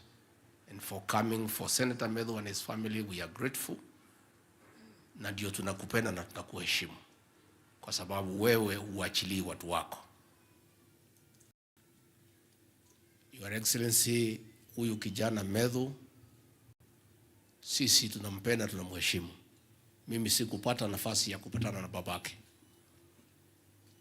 lakini nimeona kazi yake kwa sababu ya kumzaa na kumlea huyu kijana. Hapa kikwetu nasema gimayu magako, si ndio hii? Just the way Senator Methu is, we now understand this old man, na tunamheshimu sana kwa kazi ya kutuzalia huyu kijana na kumlea vizuri. Na ni kweli vile mlisema hapa, kiongozi wetu rais wa jamhuri na mimi na wale tuko pale, tuko na jukumu wa kulea vijana wetu. We have a responsibility to mentor our young leaders and prepare them for leadership. Especially from this region where we come from. We were left in a very difficult situation when there was a deliberate policy to stop leaders rising. And any young leader who tried to emerge, fimbo ilikuwa inachukuliwa na kupigwa. And Your Excellency, nakushukuru vile umeniambia tusaidiane hawa vijana wetu. Tuwasaidie, tuwalee, tuwatayarishe, because they are the present and the future of our country. Na kwa hivyo vile ndugu ya Methu wamesema hapa, ya kwamba unaona sisi kuna mambo tunajua, hawa kanisa wanajua na nyinyi hamjui, ni horoama ili kuleka udoto wetu na muthuri oya halioka udoto we ni ndide moge muno no ndide kelimo ndio hau gatagati iyo nyemuti we ndio hau gatagati kuri oka undu njekete ria adarora ndaikia maitho kabere na ndihetagia muno ndia murithe jambo ne guturuto ne gathana nda muhete ohoro ndaikitie maitho kabere ngarora ngona jamba neno ikimenagwo ikinyururagio igicambagio ikagwatia mwira mundu ndi uyu ndarora anake uyu wati gwo gwitwo Methu ndaikia maitho kabere ndirona gotheri kagiuka handu kega uguo ni atirirwo na mahoya na akurio atibia ni muguthirira mwanake na mahoya. Huyu kijana anaitwa Methu anatusaidia sana na rais pale Senate na kila pahali, na ni kijana amejipanga vizuri kiakili, na ni kijana ambaye hana kwa hii maneno ya pombe na sigara na mambo ambayo inaharibu vijana wetu. And that is the way to go, our young leaders. Mkiingia kwa hii pombe na nini mtapotea. Mnajua vile hii pombe imetufikisha hapa. And we have a problem, Your Excellency. This region, Your Excellency, kama si wewe, nilikuja kwako nikakulilia. Nikakuambia rais wetu, watu ya hii mlima alikuchagua almost 100%. Lakini serikali iliondoka, iliwaachilia hawa. Ile pombe yote mbaya ndani ya Kenya ilielekezwa hapo kwa Mlima Kenya. Kweli ama uongo? And nobody was bothered, Your Excellency. Sumu ilikuwa nauzwa kila pahali. Vijana ni walevi saa 4 saa 5. Hawa vijana na ni vijana wameoa, kuliko kulala kwa kitanda wanalala chini ya kitanda. As a community we were getting almost extinct. Rais ukakubaliana na mimi ukaagiza tuanze hiyo vita. And I want to report to Your Excellency, nimetembea area hii wakati ya Christmas. And 70% we have succeeded. We have young people. Mimi nikiwa hapo 24th nisema akina mama wakuje na wazee tukule sikukuu pamoja. Tukasema wakina mama wale wazee wapige line kwanza wachukue chakula, wakachukua. Tukasema next ni ile akina mama wako na watoto. Line ikapigwa kutoka hapa mpaka huko. Tukaona hata chakula itaisha. Bado tukasema next wale wamama wajawazito expectant. Line ikakuwa mrefu zaidi. I was a very proud leader that our community is back and families are gonna succeed. Na rais hapa Nyandarua, nataka nishukuru speaker and MCs. Tulikuwa na shida because there was no law to regulate matters of illicit drinks. But hapa Nyandarua bado kidogo. Atimia nethirete biyo kana ryo kuo nethirete keryo kuo. County Commissioner and your team bado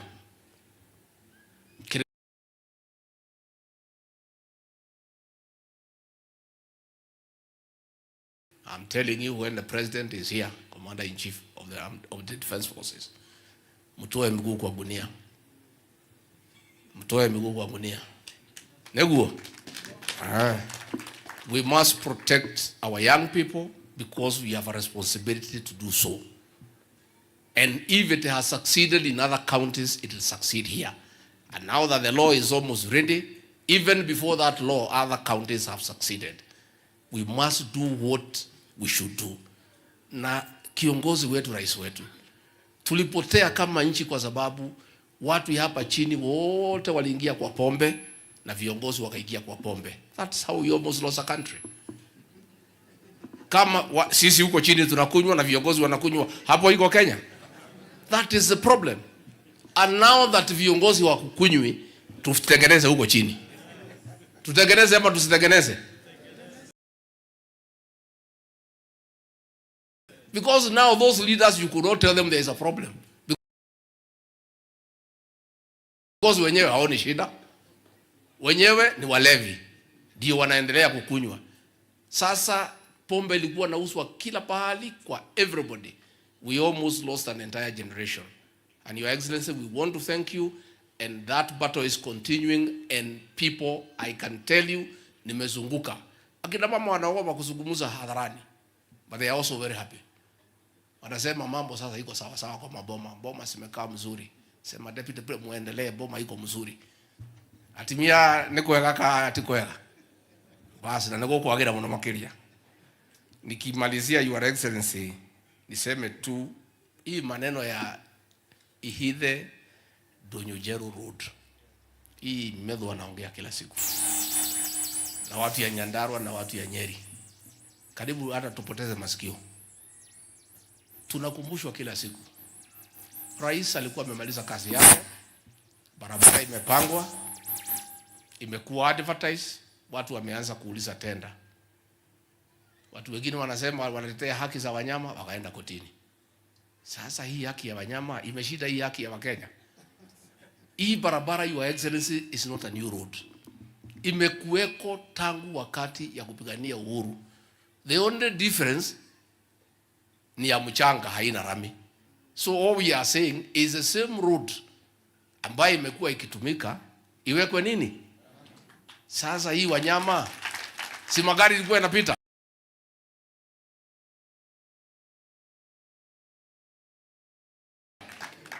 Nyinyi mmesikia hii wanyama wakilalamika mambo ya hii magari? Hata wakilalamika iko shida, wanyama wakilalamika juu ya binadamu. Hii wanyama kazi yake ni gani? Zinikusaidia sisi. Your Excellency, that road is very useful in combining, in making the people of Nyandarua and Nyeri do business. Na wewe ulimaliza kazi yako. Sasa hii watu wameenda kotini. Kotini judge hata hajaenda huko kuangalia hii barabara iko wapi. Anafikiria ni barabara mpya. It's an old road. It's a road that has been in existence since 1951. A judge seated in Nairobi anatoa order. Ati hiyo barabara ikiwekwa ati wanyama watatoroka. And the road is already there. Wanyama hata wakitoroka wataenda wapi? Si msitu iko hapo ya Badea. Sasa hata wanyama wakitoka kwa barabara ingie msituni si ndio hata afadhali. So, Your Excellency, we are having a problem. We are having a problem. Our judges, we respect them. Na rais wewe umekuwa muungwana. Your first executive action as president was to restore the independence of the judiciary. 1 hour after you came from Kasarani, you gazetted the judges who had been refused to take their positions by the previous administration. Kutoka hapo, ukawaongeza pesa from 18 billion to 22. You have never interfered with what goes in court. Mambo yote ya serikali yako imeletwa, wameangusha. Hujaongea, umenyamaza. We are asking these judges, they are part of Kenya. Hii housing mnasimamisha. Hii vijana hawa mnataka waende wapi? Why don't you go mfanye an open court, muulize watu maoni yao kuhusu hii housing. Hii health bill mnasimamisha, mambo ya hospitali. We are doing harambes every weekend ya kusaidia watu wakiwa na bills. So we want to ask our judicial officers to be patriotic Kenyans na wasikubali kutumika to stop things that are being done for the benefit of the people of Kenya. Na mimi nikimalizia, Your Excellency, niseme nyinyi wajumbe Gachagua na wengine, msiogope. Be very truthful people. And don't be intimidated by these criminal gangs to say there is no problem when there is one. Don't. In the year 2006, 2007, 2008, vijana walijiunga kundi haramu. Kiongozi yao akawatuma for forceful circumcision of our women. Wakanajisi watoto wa kike. Wakaweka kodi kwa hardware. Wakaweka kodi kwa stage. Wakaanza kufanya tax collection in Kenya. Ikaenea, nobody could sleep. Ukisema ngwe, wanasema utakuwa kuja kuchukua kichwa yako. Kweli ama uongo? And it caused fear, especially in this region and Rift Valley. And it took one John Mechoke to say, no, that cannot happen. This is a country of the rule of law. Now vijana, mambo yao ikafika mwisho. An attempt is being made now to revive that criminal gang. Na hapo 2 months ago walikuwa wameanza kwenda kwa stage kuchukua pesa, kwenda kwa hardware kuchukua pesa, kwanza kuandamana na wamama. Mnataka tuwakubalie? It cannot happen. And so I don't want our leaders to be intimidated. Now watu ni watu wachache. Na hakuna vijana ati wanachokota pesa wakatumie, wanapelekea huyo kiongozi yao 90%. Yeye anajenga manyumba everywhere in the country. Anatumia vijana vibaya. Ile sisi tunapinga ni kutumia vijana kutoka hapa to engage them in crime. We have a responsibility to protect our young people from being misused by anybody to engage in criminal activities. Na mtu asituambie ati vijana ni ya jamii yetu. Hao wakina mama walifanyiwa hiyo vitendo baya ni wa jamii gani? Ni wa jamii gani? Hawa watu ya matatu walilazimishwa kutoa kodi ni wa jamii gani? Hawa wasichana walibakwa, wasichana wadogo ni wa jamii gani? Are you telling us that because criminals come from our community waharibu wa mama wetu tukiona?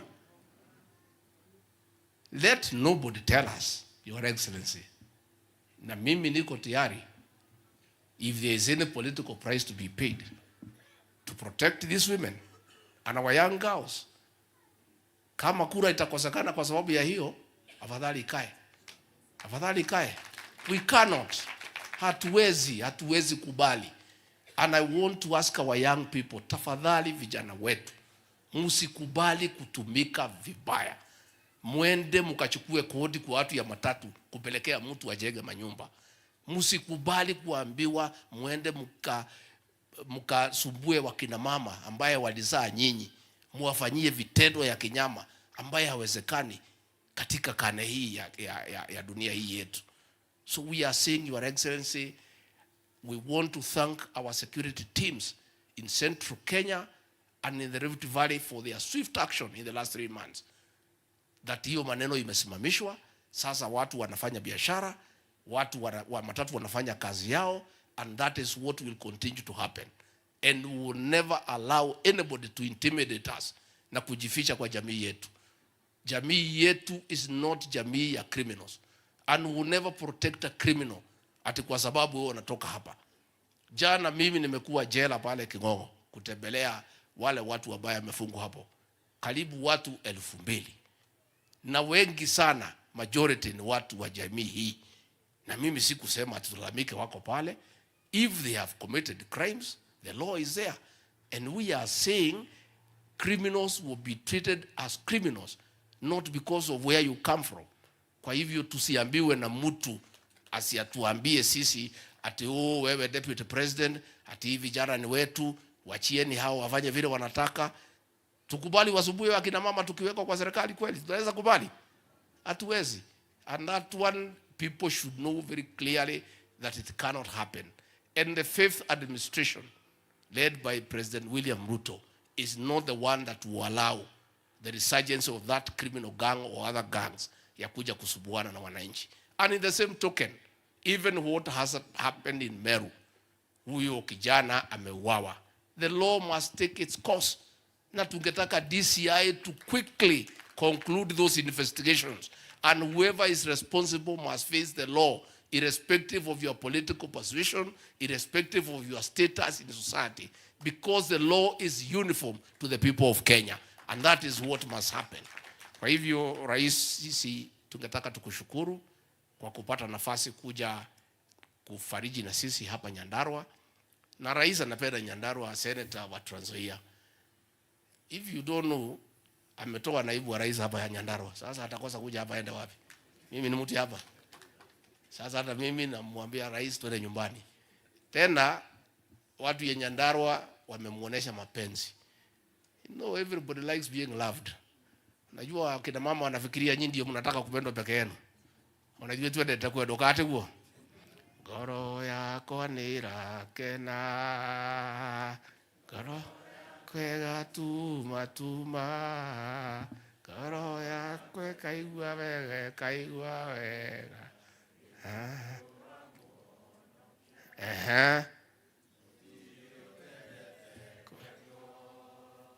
ona nie nyendete kwedo na te kwedo hau muno. Rais, sisi tunakupenda. Na sisi tunasema hakuna mtu hataki kupendwa. Unajua kina mama hawa wanafikiria peke yake ndio nataka kupendwa. Hata rais tukimpenda si atakuja hapa kila wakati. Rais, sisi tunakupenda na wewe tufanyie kazi. Na wewe hapana subuka na hii watu wanaongea mambo mingi.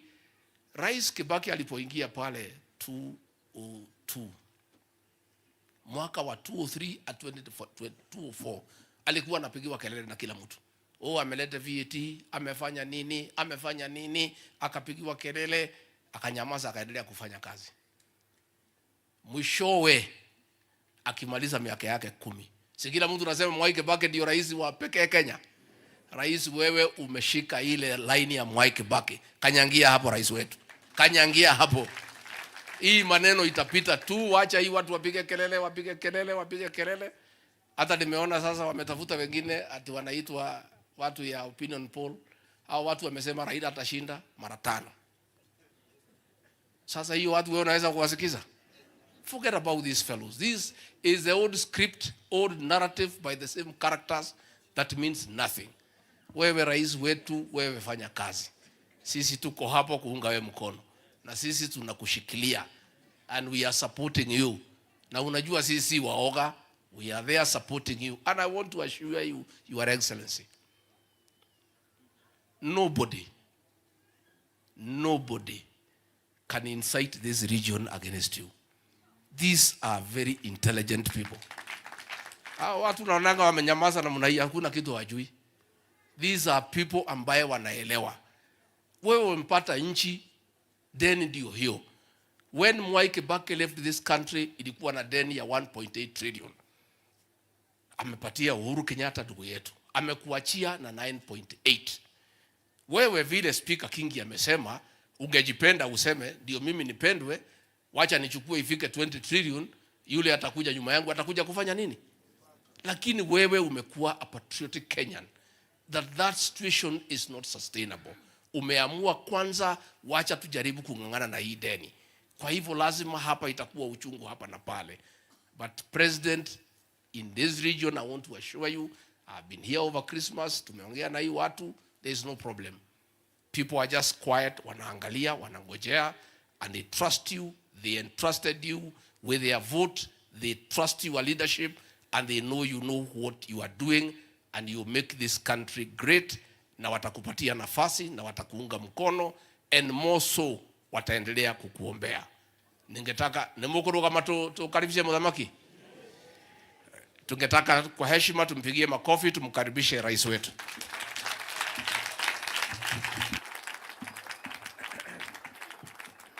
Asanteni sana, tafadhali tuketi chini, asanteni.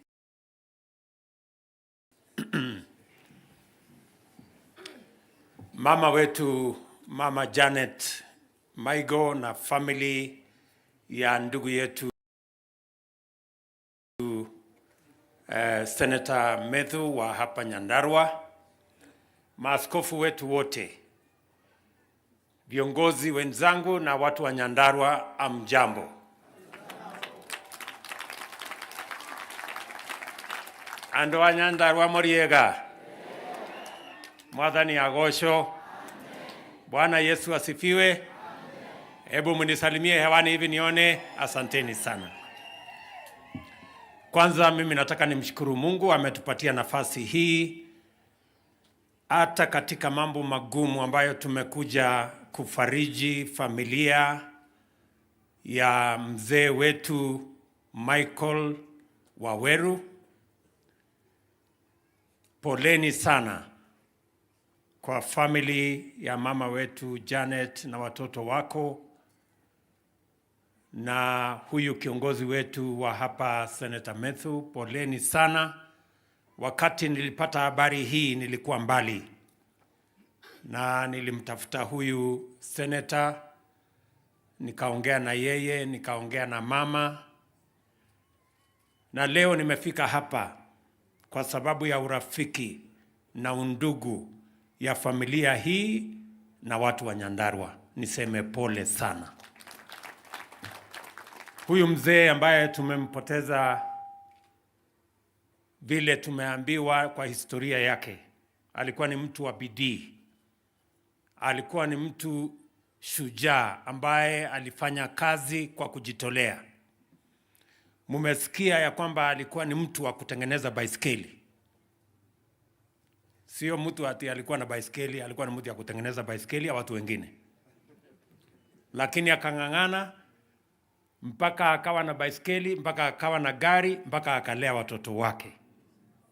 Hiyo ni kielelezo kizuri kwa watu wetu wa Nyandarua na watu wetu wa taifa la Kenya. Tunamuenzi, tunamheshimu kwa sababu ni mtu ambaye ako na historia, ako na desturi, ni mtu ambaye amejitolea na akafanya kazi ambayo leo sisi tuko na senator ambaye amelelewa na mzee Michael Maigo. Tunamwambia huyu mzee hata katika safari yake ameondoka, tunamshukuru sana. Na mimi nimekuja hapa vile vile kwa sababu nimebahatika katika hii familia, nikapata rafiki na nikapata kiongozi ambaye ananisaidia. Huyu seneta wenu, kama vile Mheshimiwa Ishungwa alisema, kwa sababu ni mimi niko na uzoefu kiasi ya mambo hii ya siasa. Nimekuwa hapo kwa muda.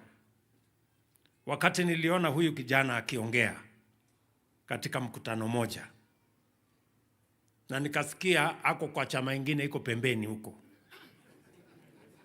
nikatuma huyu Ishungwa nikamwambia, mimi naona kuna kiongozi hapa, lakini atakuja kupata majeraha kubwa akikaa kule. Na nataka nikushukuru my friend Senator, kwa sababu ulikubali mwito wetu uungane na timu yetu, ndio tuombe hawa kura watu wa Nyandarua tukiwa pamoja. Na vile vile kama vile imesemekana, walikuwa na huyu Karungu wa Thang'wa, na wakawa vijana wazuri, nikaona kweli hapa kuna viongozi, na nimefurahi sana. I am a very happy person kwamba hawa vijana wamepata nafasi ya uongozi. Mimi nataka niwahakikishie vile Deputy President amesema, tutasaidia hawa vijana, tuwapatie mentorship, ndio wawe vijana wanaweza kutusaidia na uongozi wa kesho na kesho kutwa. Mimi nafurahi sana kwamba mzee hata ingawaje ametuacha, alitulelea huyu kijana na ndugu zake. Hapa tuko na familia ya watu wa kufanya bidii na kufanya kazi. Mzee akawa ni baba wa huyu kijana wa kumlea, kumzaa na kumlea. Mimi nikawa na bahati ya kuwa ni baba wake ya kisiasa. Pia ni mpange vizuri vile mzee alimpanga vizuri pale nyuma. So Senator Methu, na nataka nimwambie mama Janet, huyu kijana usikuwe na wasiwasi. Ako katika mikono yangu, nitampanga vizuri. Na ukisikia analalamika, ni vile nimemnyorosha ndio akae mzuri. Vile nasikia mzee pia alikuwa ananyorosha watu wengine hapo. Sasa huyu akijaribu kupiga kona hivi, nitamweka laini. Ndio tuweze kupata viongozi wa kesho ambao wanaweza kupeleka taifa letu la Kenya mahali wa Kenya watafaidika na mahali Kenya itaheshimika. Nataka vile vile niwashukuru sana wale wote ambao mmekuja hapa kufariji familia hii. Hii ndio undugu. Hii ndio faraja ambayo itawapa nguvu kujua ya kwamba hata ingawaje mzee ameondoka, wako na familia kubwa ya Wakenya wengi, sote tukiwemo, kusimama na wao wakati huu na kujua vile tutaweza kwenda mbele tukiwa pamoja. Na waomba watoto wa mzee, wasichana kwa wanaume, na familia hii, kwa ile heshima huyu mzee ameweka, na nyinyi pia mshikilie hapo, muwe ni watu wa bidii, mjenge mali, mjenge taifa letu, na pia mjenge familia yenu, ili tuweze kwenda mbele pamoja. Nchi, taifa ni kukutanisha familia zetu. There is no country without families. The foundation, the firm, strong foundation of a nation is a strong and firm family. So I want to encourage you as a family, learning from the footsteps of Mzee Michael, to continue to do the good that he did, to continue to work hard, to work smart, and to build the future of your family as we build the nation of Kenya together. Poleni nilichelewa kidogo kwa sababu ya mambo ya, najua mimi ni mkulima kidogo pia, Ni wakati mimi sifanyi kazi hii, mimi ni mkulima pale nyumbani. Unajua hii kilimo ukienda mbali sana unakuta sengenge imeharibika. Unakuta sijui kazi gani imekwama. Sijui kazi gani ng'ombe imekwama kidogo. So nilikuwa nanyorosha watu pale panga masaa kumbe inakimbia. Alafu pia tukawa na shida kidogo ya mambo ya weather. Lakini nilisema kwa vyovyote lazima nije hapa ili tuungane pamoja kuhakikisha kwamba familia hii inajua ya kwamba Wakenya wanasimama na wao na pia tuweze kufarijiana pamoja.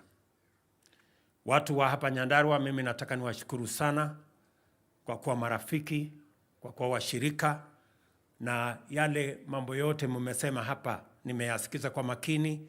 Sio mambo mageni, ni mambo tumeongea pale mbeleni. Nataka niwashukuru pia ninyi na Wakenya wengine wote kwa sababu ya kutupatia muda. Mwaka mmoja uliopita tumepanga mambo mengi kwa sababu ilikuwa inatupasa tufanye hivyo. I want to thank the people of Kenya, the people of Nyandarua for giving us time to plan properly for our country so that we don't make mistakes.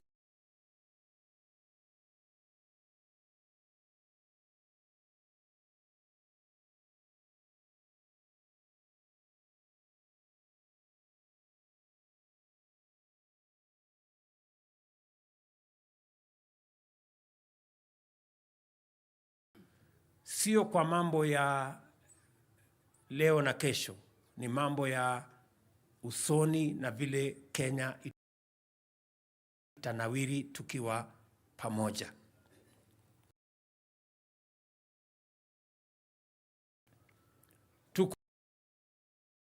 Kuna mahitaji mengi. Umenieleza mambo yenu ya mabarabara, mambo ya stima, mambo ya hospitali, mambo ya kazi ya vijana, mambo ya maji. Haya mambo yote yako katika mipango yetu. Tumekuwa na matatizo tu kidogo kwa sababu mambo ya uchumi wa taifa letu ulikuwa chini sana. Na tulikuwa na matatizo mengi kwa sababu madeni yalikuwa yametuzidi. Na ndio sababu niliamua ya kwamba lazima tupunguze mambo mengine kidogo. Mambo mengine tuyasitishe.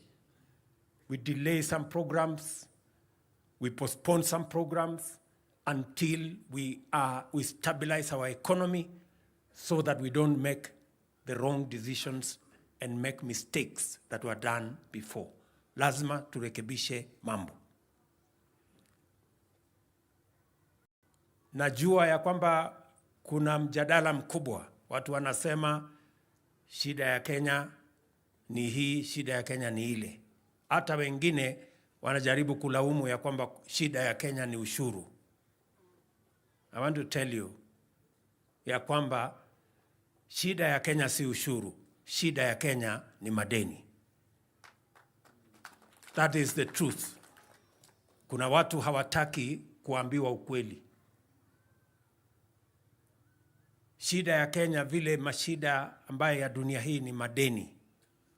Na hii madeni ndio imesababisha hata nchi zingine nyingi hapa bara la Afrika wakakosa kulipa madeni yao. Saa hizi wako katika janga ambao hawajui watatoka kwa njia gani. Na siwezi kukubali kwamba nchi yetu iende barabara hiyo ambayo itapata sifa mbaya ya watu ambao hawawezi kujisimamia. So I want to tell our countrymen and women, the problem of Kenya is not taxes. The problem of Kenya is debts. Unless we manage our debts, unless we control our appetite for borrowing, we are going to be slaves of those who lend to us. And our nation will be destroyed by debt. Many nations have been destroyed by debt. There is no single nation that has been destroyed by taxes. In fact, many progressive countries have been built by their taxes. That is where we need to go. Na hiyo ndio ukweli, lazima tuambiane polepole mpaka tuelewane. Mzee Mwai Kibaki mwenyewe, rais wa 3 wa Kenya, alituambia kulipa ushuru ni kujitegemea.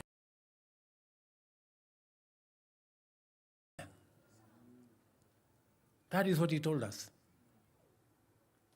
Yeye ndiye amesukuma mambo ya VAT, amesukuma mambo ya watu kulipa ushuru.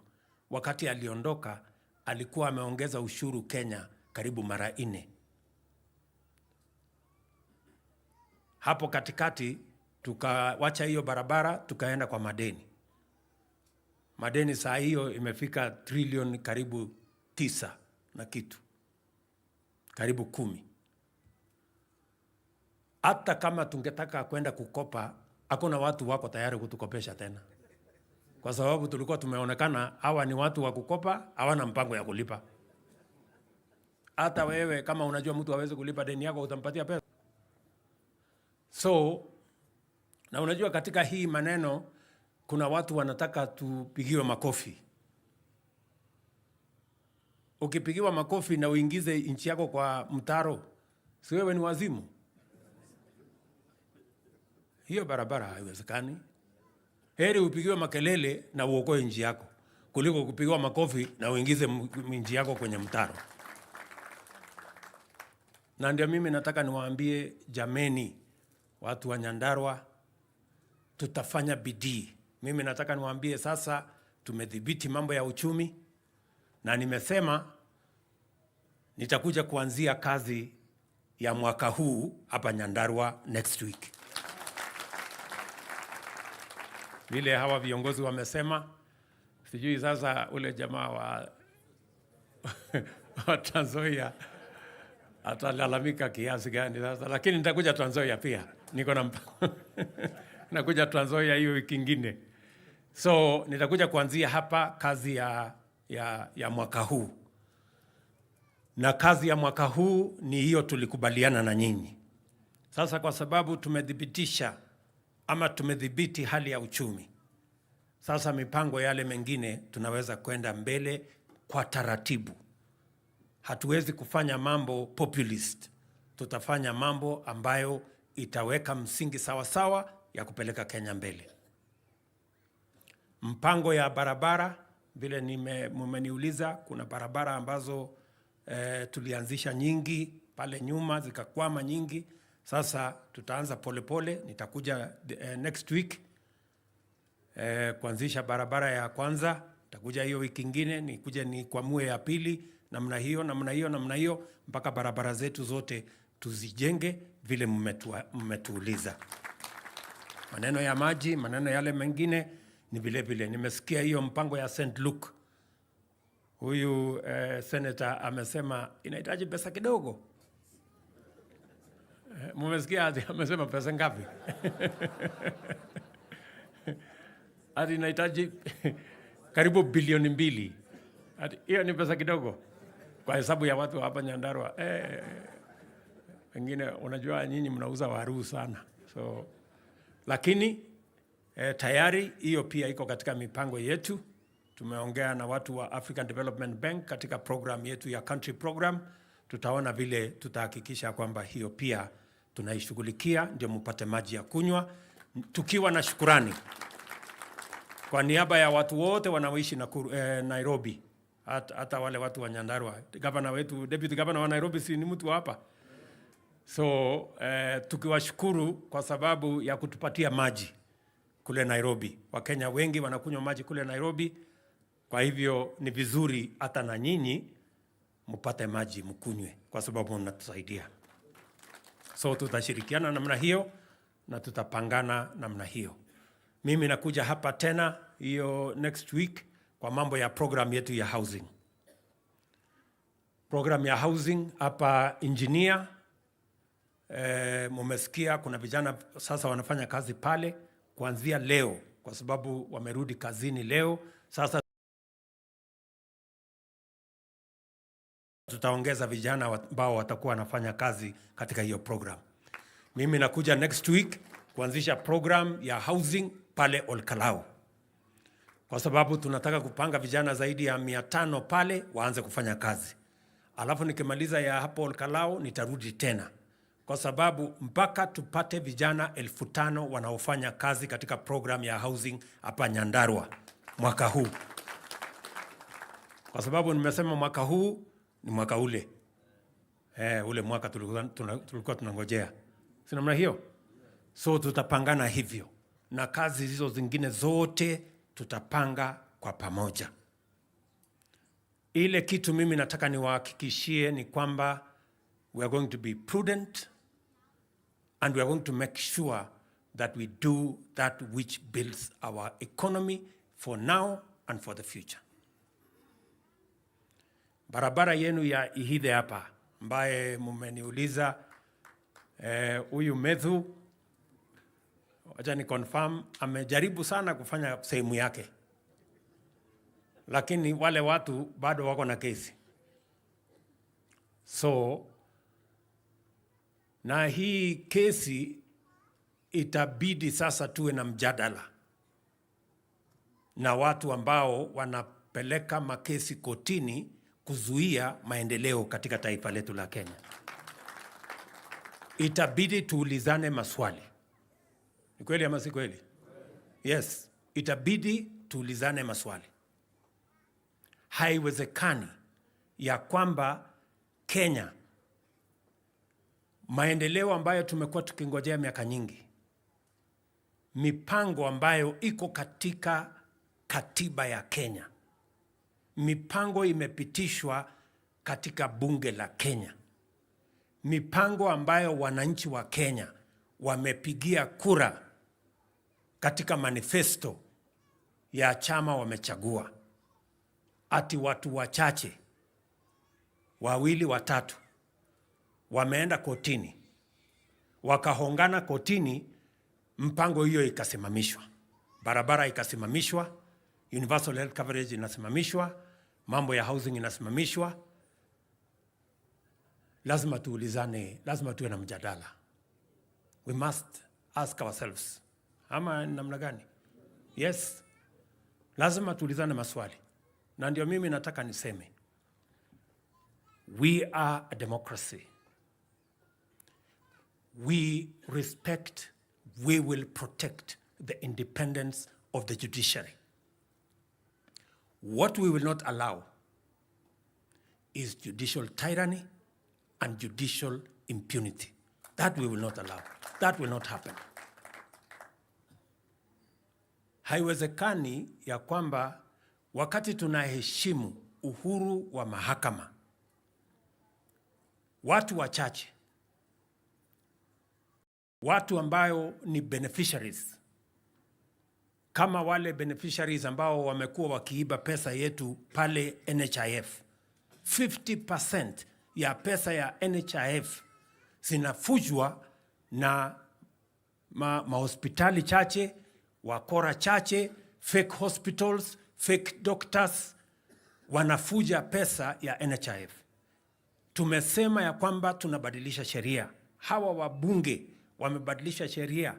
Mimi nimeweka kidole, imekuwa sheria ya Kenya, kwamba sasa tutabadilisha vile mambo ya NHIF inaenda mbele, ili tuzuie pesa ya umma isipotee. Tukawa na digital health bill ambayo sasa itaweka a digital system that will protect resources that are meant for health in Kenya. Alafu watu wachache ambao wamekuwa wakiiba hiyo pesa wameenda wakatafutana na corrupt judicial officials, wakapanga njama ati wazuie ndio waendelee kuiba pesa ya NHIF, nusu ya pesa ya NHIF.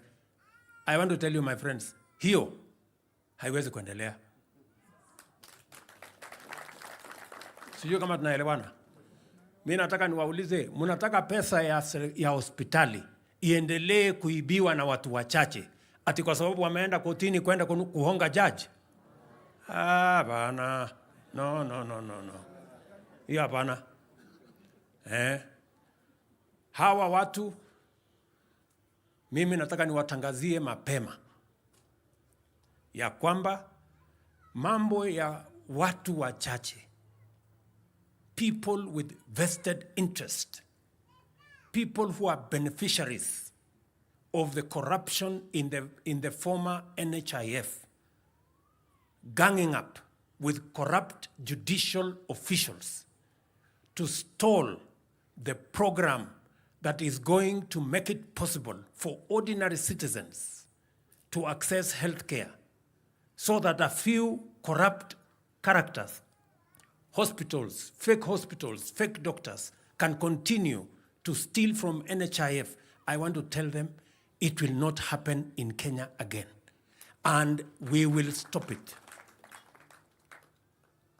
We support the independence of the judiciary, but corrupt judicial officials working with those who vested interests that are benefiting from money stolen from NHIF, who want to perpetuate judicial tyranny and judicial impunity, we will deal with them. We will fight with them. We will not allow them. They will not go far. Mimi nataka niwatangazie mapema. Mimi ni mtu ambaye naamini mahakama. I respect the judiciary. I respect the independence of the judiciary.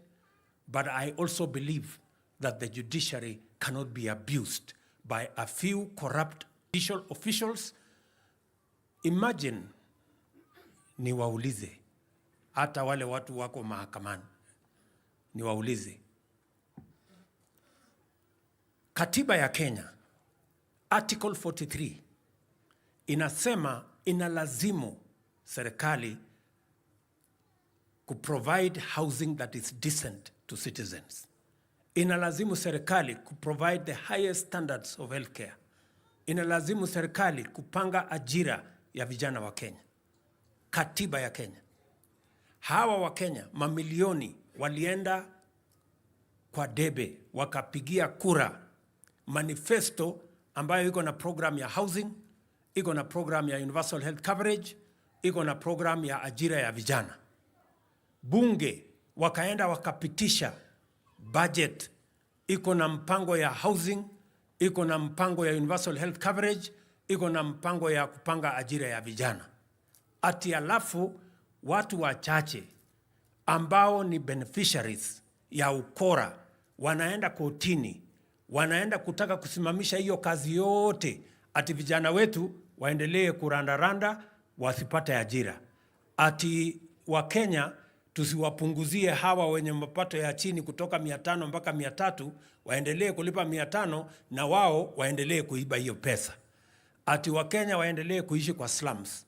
Ati wa Kenya wasipate nyumba. Na hawa ambao wako kotini ni watu wako na medical insurance inalipwa na Wakenya. Wako na magari inalipwa na Wakenya. Wako na housing inalipwa na Wakenya. Je, huo ni ungwana? Hapana. Hiyo hapana. Our judiciary, we respect you, but judicial impunity by corrupt judicial officers must stop in Kenya. We will stop it, and whatever it takes. Kwa sababu sasa hawa wananchi wanataka kujiuliza, ile barabara ya Ihithe mnataka tujenge ama mnataka tungoje mpaka judiciary watuambie tujenge? Judiciary wanasema tusijenge. Mnataka tujenge, nijenge hiyo barabara ama tungoje hawa watu? Tujenge barabara? Bwana Mbogwa, wewe bwana PS, weka pesa ya hiyo barabara tuanze kujenga. Ndio. Tuache kusumbuana kwa sababu the judiciary must be answerable to the must submit itself to the constitution and to the people of Kenya. Ama namna gani?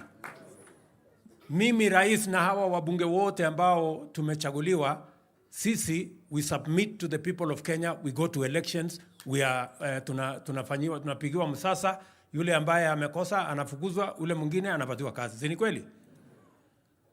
Sisi wote tunakubaliana. So I want to tell all of us, those of us who are leaders in the judiciary, those of us who are leaders in the executive, those of us who are leaders in the legislature, we are all subject to the Constitution and the people of Kenya are sovereign. Tumekubaliana? Mimi nataka niwaulize watu wa Nyandarua, hii program ya housing ambayo itapatia vijana hapa Nyandarua kazi 5,000. Niendelee naye ama ningojee hawa watu watupatie ruhusa? Tuendelee. Ile program ambayo tumepitisha iko kwa katiba ya Kenya. Katiba inasema kila Mkenya, na katiba ndio supreme, haikuandikwa na rais, katiba iliandikwa na Wakenya, si ni kweli?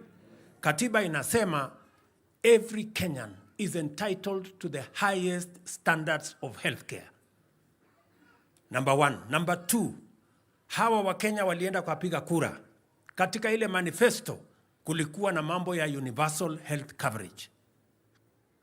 Ya 3, bunge wameenda wakapitisha sheria 4 ya kuhakikisha kwamba mambo ya universal health coverage inasonga mbele, na wananchi wale wako chini tunapunguza 500 mpaka 300, na tunahakikisha ya kwamba hakuna Mkenya tena ataenda kuuza mali yake ili aende kulipa hospitali, hata kama ni ugonjwa wa saratani, hata kama ni ugonjwa wa diabetes, hata kama ni ugonjwa wa hypertension. Sasa kwa mara ya kwanza kila Mkenya ataenda hospitali atibiwe na aende nyumbani bila ya kulipishwa pesa. Alafu hiyo program yote, kuna watu wakora wachache wameenda kotini wakakutana na wengine wakora huko kotini ati wasimamishe waendelee kuiba pesa ya mambo ya afya. Hiyo mnataka tungojee hiyo maneno? Tuendelee na hii program ya universal health coverage? Tupunguze ile nini, tuendelee nayo? Bas, sasa maneno ndio hiyo. Sasa wakitaka kuuliza wakuja waulize wananchi.